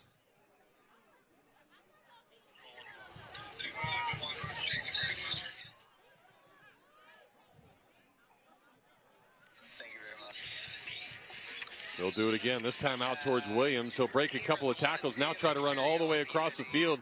This guy can move. Can he get to the outside? No. And a lot of running there for a gain of nothing. And Williams he's fast, but you saw, you know, quite a few members of that Hornets defense run him down. And that's the speed. That's the speed that we talked about is exactly what it is on this play. You see these guys able to run to the ball.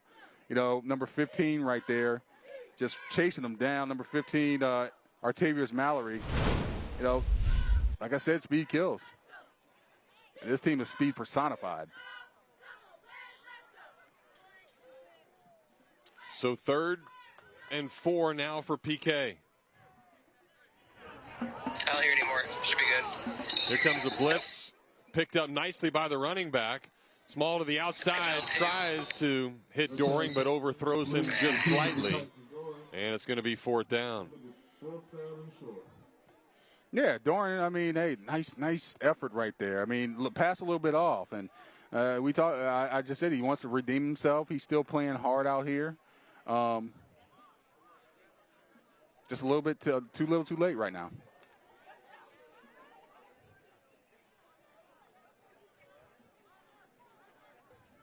So another 4th down for PK Yonge. They've not done well on those tonight. We'll see if they can get one here to extend the drive. 4th and 4. Small's going to keep it. He's going to try to get up the middle. Breaks a tackle, and he's got himself a first down. Good hard run there to keep this thing going for PK. That's fight. That's wanting it. He doesn't want to walk out of here with that goose egg on the board. That's fight. That's good to see, encouraging to see. And that's the kind of runs, that's the kind of things you can build on. And, you know, he's limping a little bit right now. So he's played a lot. He's played a lot of defense. Played on offense. I haven't really seen him come off the field. That's not a guy that you want to lose. No, he's played both ways as well. Been all over it defensively. As we get a water break.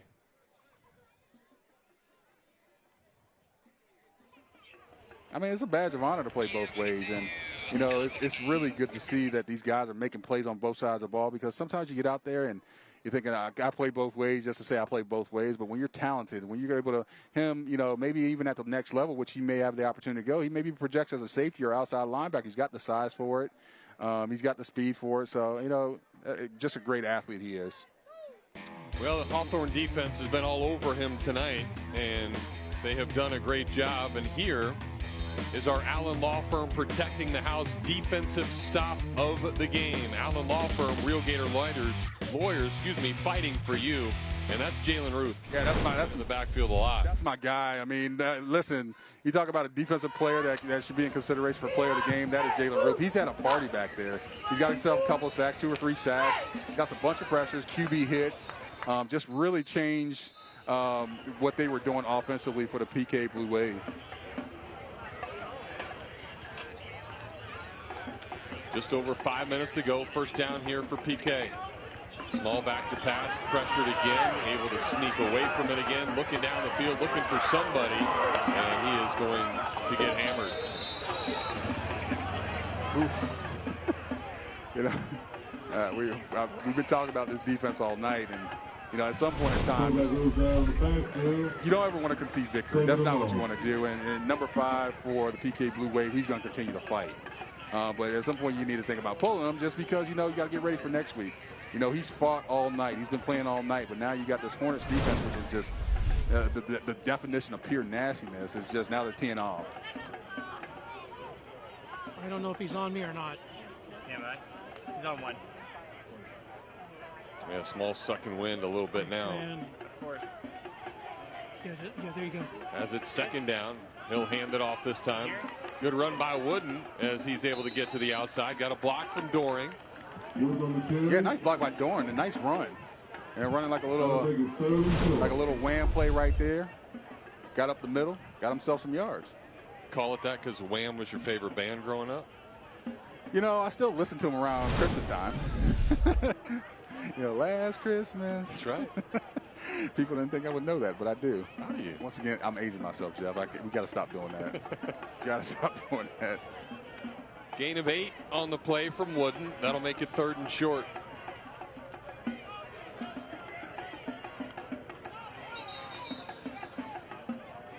Flag on the play. And another flag. Surprise, surprise. Encroachment against the defense. Well, looks like it's going to be offsides on Hawthorne, so that'll give PK a first down and inch him closer to midfield. You know, for as hard as they played, that defense, they hadn't seen a lot of penalties tonight. So that was the first undisciplined one that I might have seen out of the Hawthorne defense. Most of them have been on both offenses and the PK defense.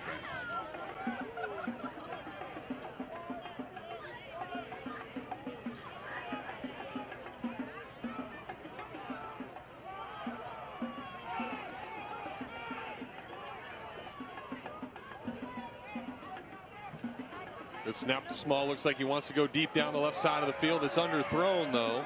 And as the receiver tries to come back to the ball, it's going to be a pass interference penalty. Seth English had a few steps on the defender.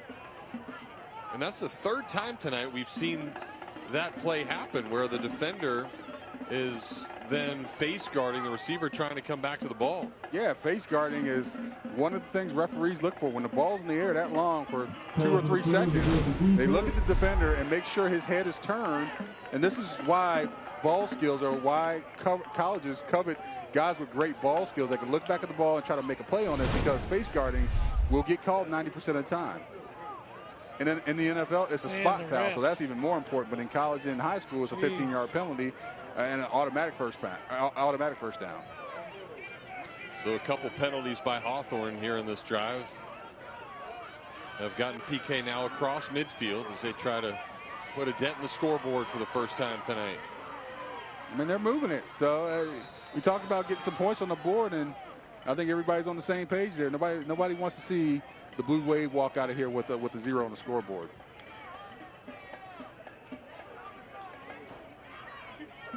It's a pride thing, Jeff. I mean, it is. Like, you don't want to be that team. It doesn't matter how great the defense is or who you're playing or the circumstances. Everybody wants to, be successful in a certain aspect of this game, and getting points up here would definitely be a success for this Blue Wave offense.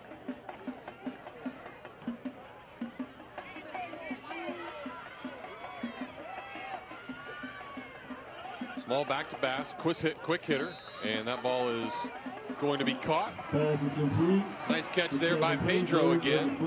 And you just saw flags fly. There was 3 of them that flew up in the air, which is going to probably be a personal foul.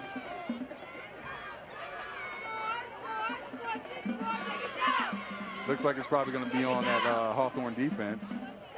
And we're just talking great about them. I mean, simple things like that, even at the end of the games, they got to clean that kind of stuff up. That just can't happen in close football games, or even at this point. If the Blue Wave were tied with them, that penalty would be detrimental. So that kind of stuff just can't happen. Yeah, 3rd big penalty of the drive, and that gets PK inside the West Shore Homes red zone again. Bring happiness to every home.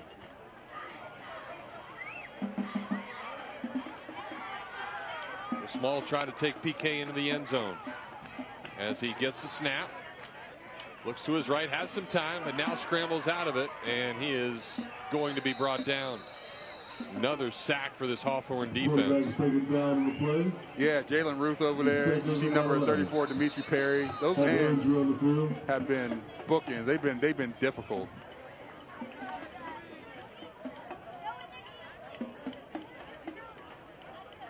PK player down on the field, and that looks like it's Alex Barnett.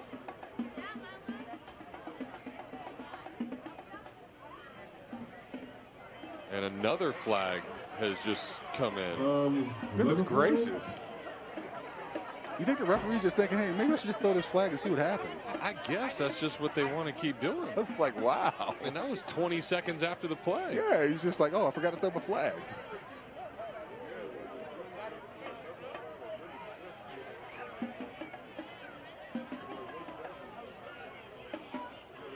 I mean, that late after play has the only thing it could be is unsportsmanlike conduct.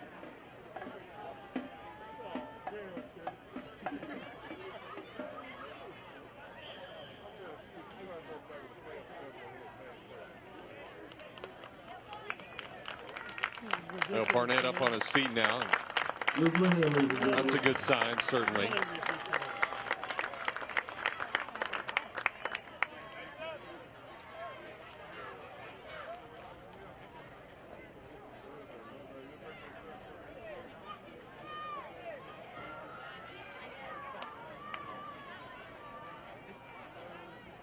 So now the refs will get together, see where if they're going for ice cream afterwards, although everything might be closed by the time. Oh, yeah, definitely.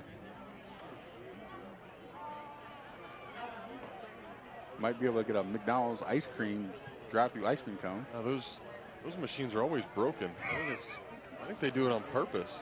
You got to go get your McFlurry and it's closed. Busted up. Well, I guess you can be there at 11 o'clock in the morning. Jeff, and it'll still be broken. So it'll be unsportsmanlike on PK. So after the Hawthorne penalties got PK inside the red zone, now they're going to be pushed back with a miscue of their own. They can't, undisciplined stuff just can't happen. It's not a, and the game is out of reach at this point in time, but it's going to add on to your penalty total, which is at this point is big. There's going to be something to talk about in the while you're running gassers on Monday or Tuesday.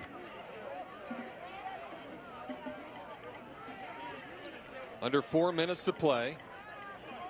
Small has the snap, tries to go deep down the right sideline, and that ball is going to be overthrown, but another flag comes down onto the play. There's no way that's a flag if this is roughing the passer. Well, there's one on both ends. There's one where the ball fell down the field, so we'll have pass interference, and we'll have one in the backfield too. Well, Stanley Cook just got to the quarterback, and this kid's been just a nightmare all night. But he got to the quarterback, and unless his hands got up in the face or he hit him in the head, or I don't know. I don't know. I've seen, and some of these calls tonight have been, have been warranted. We've seen those, Jeff, from face masks, unsportsmanlike conducts, or some of the personal fouls. But I've seen a couple of them. I'm like, wow, I'm referees speechless. is like taking over to how it was the whole called. game, man. Just let it play. Well, back and Let forth. it play. It's over. These teams go because of the penalties.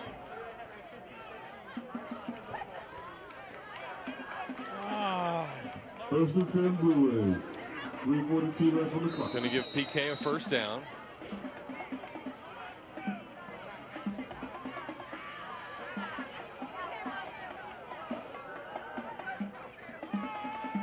Small back to pass.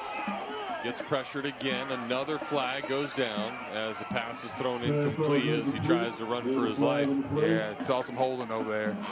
Holding on the offensive line. Look at those ends are coming off, and they know what's going to happen. They know they're going to throw the ball, so there's no reason that they need to hold a gap, try to stop a run. It's not happening with being up 24-0.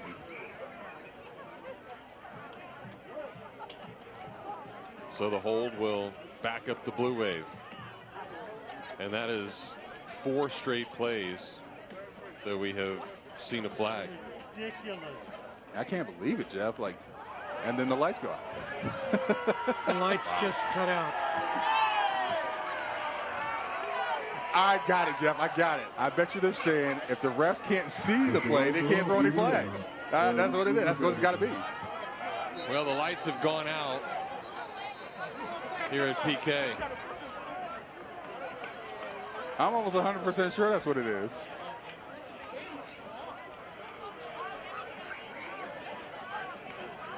So a really weird last few minutes as it's been full of penalties, and all of a sudden the lights have gone out here at the playing surface. PK has another field, a practice field, where the softball field is directly behind us, and those lights are actually on. I'm telling you, Jeff, I know exactly what it is. One of the PK fans said, you know what, if they can't see us play, they won't throw another flag on us. That's just what it's going to be. And I'm sure the referees are at midfield right now. They're saying, hey, should we just all throw our flags because there's something going on? Don't want to get onto the refs too much. You guys are doing a good job. Band's getting rowdy. Maybe they were the ones that cut off the lights. When you see off the far right of the screen over there, it's like the end of the third quarter at a Florida football game. Get the phones out, the lights on the cell phones, and the lights now make their way back on. That's the cool thing about these new LED lights at a lot of these places. They can go on quickly. Remember back in the day, the light goes off. It's a good 15-20 minutes for it to slowly get back on. I totally forgot about that. You're right. Like if you were out at practice late in the evening and you forgot to cut those lights on, you know, that 15 minutes could determine if you're getting out of practice early, if you're going to keep on going.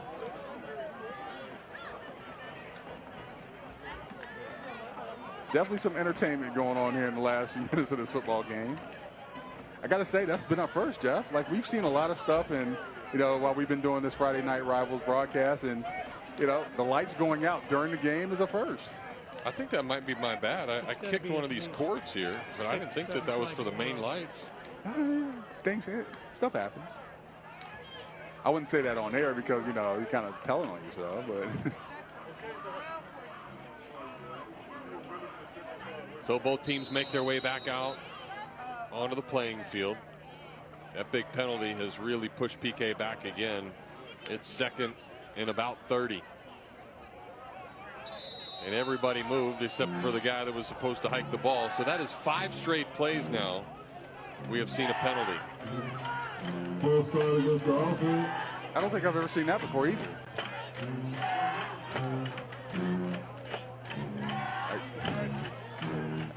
At some point, the refs will be like, just don't throw the flag. Just let it go. As long as it's not detrimental, like an offside or something detrimental to the game, you're probably going to see them let stuff go now.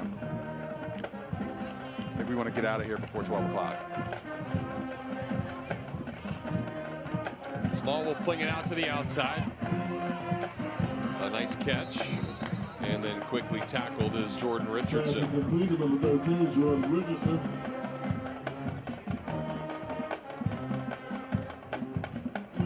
They got a couple downs, a little bit of time to get a first down here, and they're so far away right now. There's nothing in the playbook that's gonna, maybe a bomb or maybe something along those lines to get them some of this yardage back. But you need to start thinking about maybe is this definitely 2-down territory.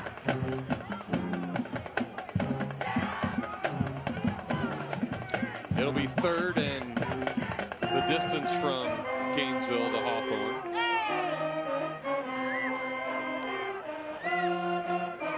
Small gets a snap, tries to hit a guy up the middle, and that ball is in and out of the hands of the defender. Almost picked off by Chris Jonas. That was the guy who thought he had a touchdown earlier in the game. Jonas was there. It hit him right in the chest, right in the 8. He got a good beat on it. Hits him right dead square in the chest, and he just kind of drops it. And listen, that's the kind of plays for as great as this defense has played for the Hornets tonight. Those are the kind of things that need to get cleaned up, and there's takeaways. You pitch a shutout, there's still takeaways that you have. PK calls timeout, so that gives us an opportunity for tonight's Allen Law Firm Player of the Game, a real Gator lawyers fighting for you. And it's going to go to Tyler Jefferson, who has done a nice job with his arm and his feet tonight. Yeah, he's been the guy that's led this offense, and he's came in and did a really nice job, had great command of what was going on, been tough to tackle. He's been very shifty, really gave this Blue Wave defense fits. Well-deserved. Good job there, young man. Really nice game for Anthony Morgan as well, the wide receiver number 3. But congratulations there to Tyler Jefferson as he hang out with a couple of his buddies. He's probably saying right there, hey, I bet I'm going to be the player of the game. Like I said, Jeff, you need to be a lip reader, man, because they're doing a good job at that. All right, so 4th down, last chance for PK. As Small gets the snap, pressure again, he'll get it down the field, and that ball is going to be caught. Another flag comes down on the play. And that might be pass interference, too. If that is, that's going to be an automatic first down. Seth English with the nice catch, laying out over the middle.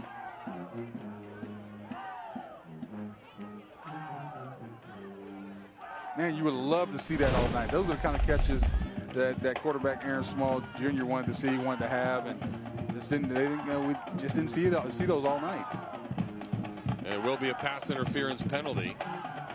So even though the throw was short, drive should stay alive.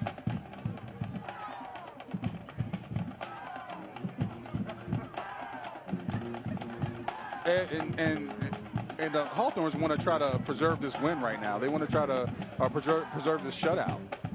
All right, for them to roll back into Hawthorne and in the last 2 weeks give up 7 points, that's a feather in the cap of defensive coordinator Dustin Atkinson. My God. So the refs try to sort out where the ball is going to be. God. Still 2 minutes to play in this one.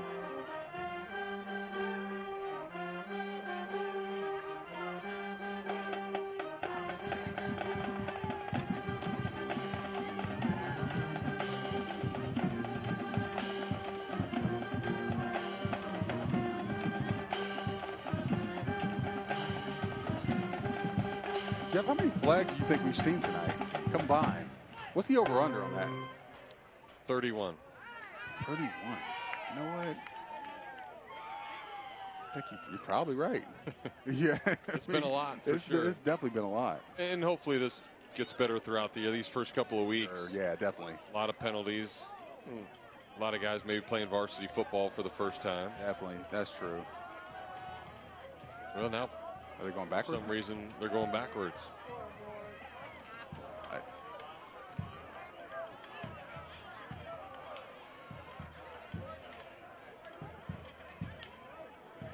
Well, now they're going forward. Are they rewalking it off? I think they're rewalking it off here. What's going on with the scoreboard? Look at that. It's just clicking 8. You see that? Hey, there's another first, Jeff. Yeah.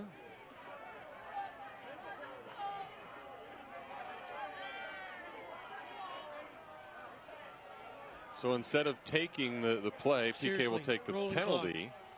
Really? I have never seen a game like this, ever.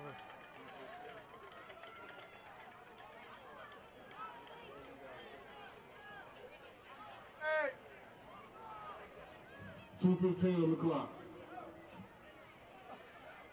Hey, Riz. Yes. Mr. Howard. trying to figure out what's going on here.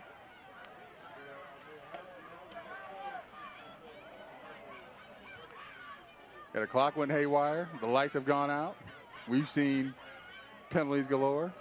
We got a little something of everything in here. We just need we need a special teams play. We need a special teams play, Jeff. Because I got we walk in these games, I got a bucket list. And I got to say, half the things that happened tonight weren't even considered on my mind on my bucket list. Yeah. You can add them to your bingo card. I definitely, yeah. Well, I'm probably never going to get bingo again if I decide to put in put some of the stuff that happened tonight in a popular spot. So it looks like they will have to keep the clock on the field now as the scoreboard has gone haywire. 2:15 left on the clock. PK will get another 4th down chance now after the penalty. And we'll see what they can do with it. Small back to pass. Has a man down the right side, and that is in and out of the hands of Pedro. Nice job by the defender there for Hawthorne. And Small comes off limping and will probably be his last offensive play of the night. Yeah, I think somebody got pushed on his ankle, and I think it was Jalen Ruth again over there causing havoc as he's done all night. At this point, you know, him playing 2 ways, he probably should take the rest of the night off and rest up for next week. So Hawthorne now will take over, up 24-0. Chance to just run out the clock. Just under 2 minutes to go in this one.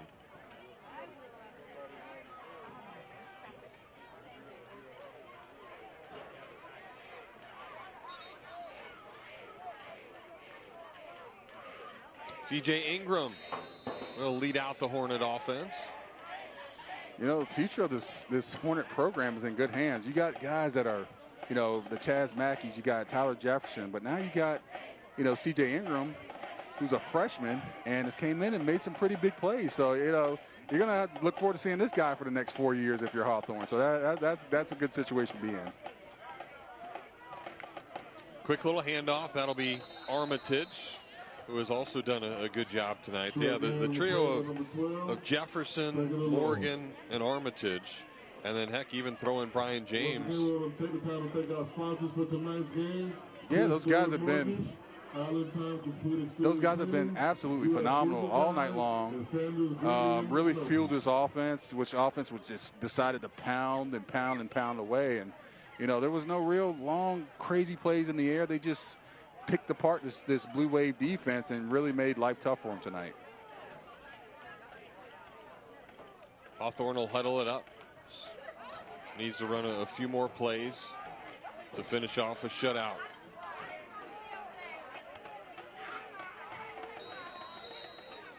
And now we're going to get another flag, and that's going to be a delay of game. Are you kidding me? Just let it run out at this point, guys. Rules are rules.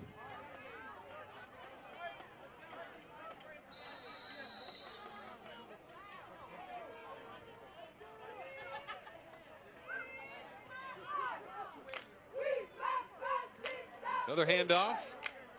And there is a quick hitter to the outside. And cutting back but drops the football is Antonio Hubbard. That was almost like a great play. He almost cut inside. He pulled the ball away.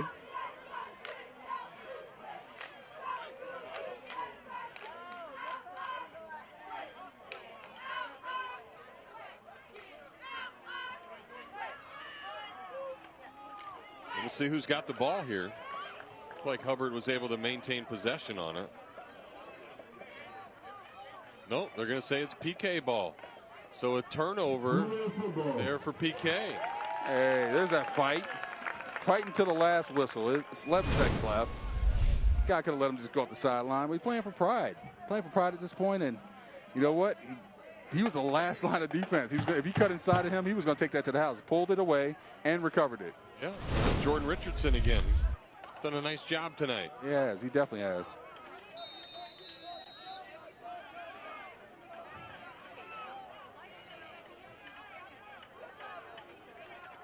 So PK will send a new quarterback in there.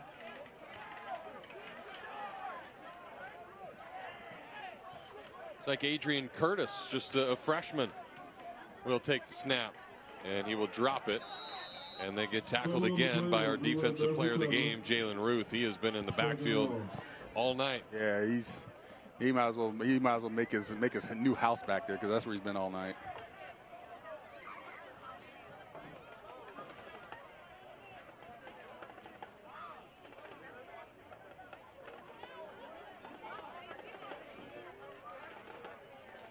So Curtis in there to get a couple of snaps here on varsity.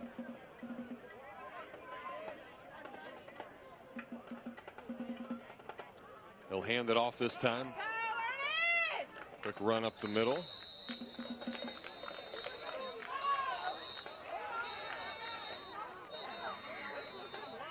And those guys still fighting. Still fighting. I love it. Winning game in the play.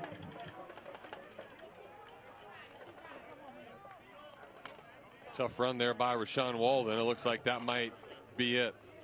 Yep, that's the end of the game there. So the first half ends with a hard run.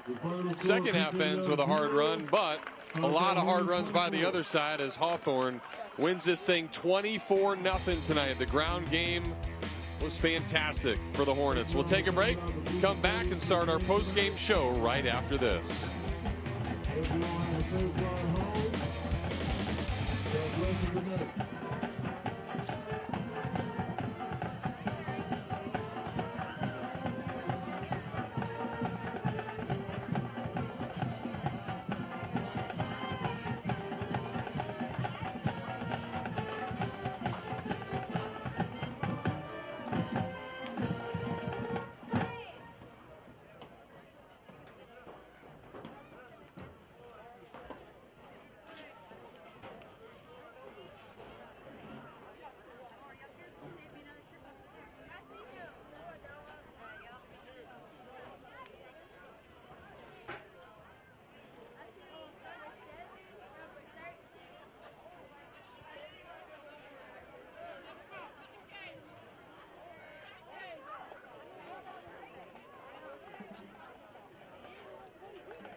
That is the most bizarre quarter of football ever.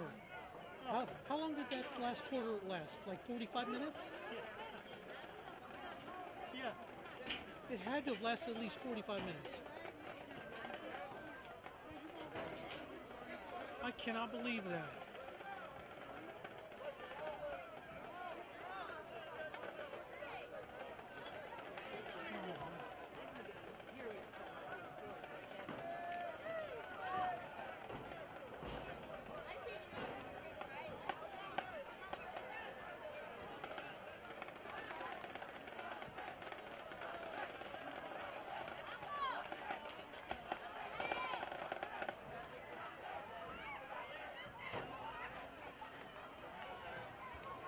Like, it didn't look like they're ready yet.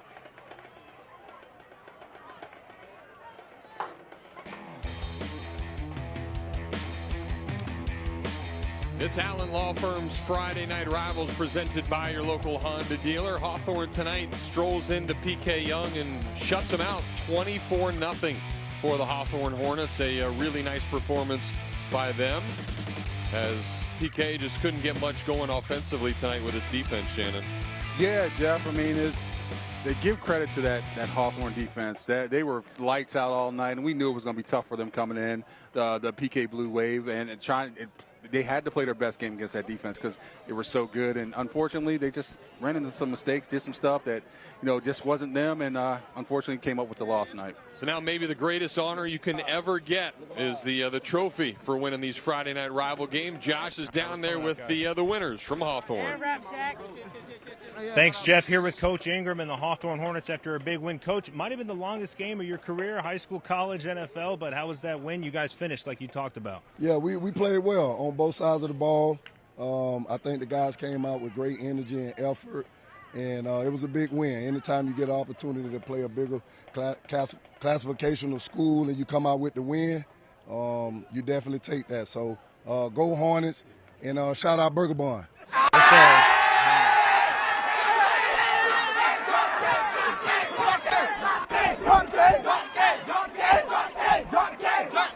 So a happy bunch down there from Hawthorne. They'll make the 20-minute drive home back, and they're ready to relax and chill out for the weekend. Well, next weekend we are in Gainesville again, Citizens Field. It'll be a fun one. East Side will take on Buchholz, and we'll see a Bobcat team that has a lot of firepower on them. Yeah, Jeff, they got a lot of firepower, and we talk about this Hawthorne Hornet team being good. Just wait till you see next week what Buchholz has cooking. Well, we appreciate everybody for tuning in tonight and sticking with us throughout the weird things that are happening and all the stuff that made it fun. But we love doing it. For Shannon Snell and Josh Miller down on the sidelines, Carl, our producer, and every one of the great members of this Friday Night Rivals staff, I am Jeff Cardozo. We'll talk to you next Friday night as East Side will take on Buchholz.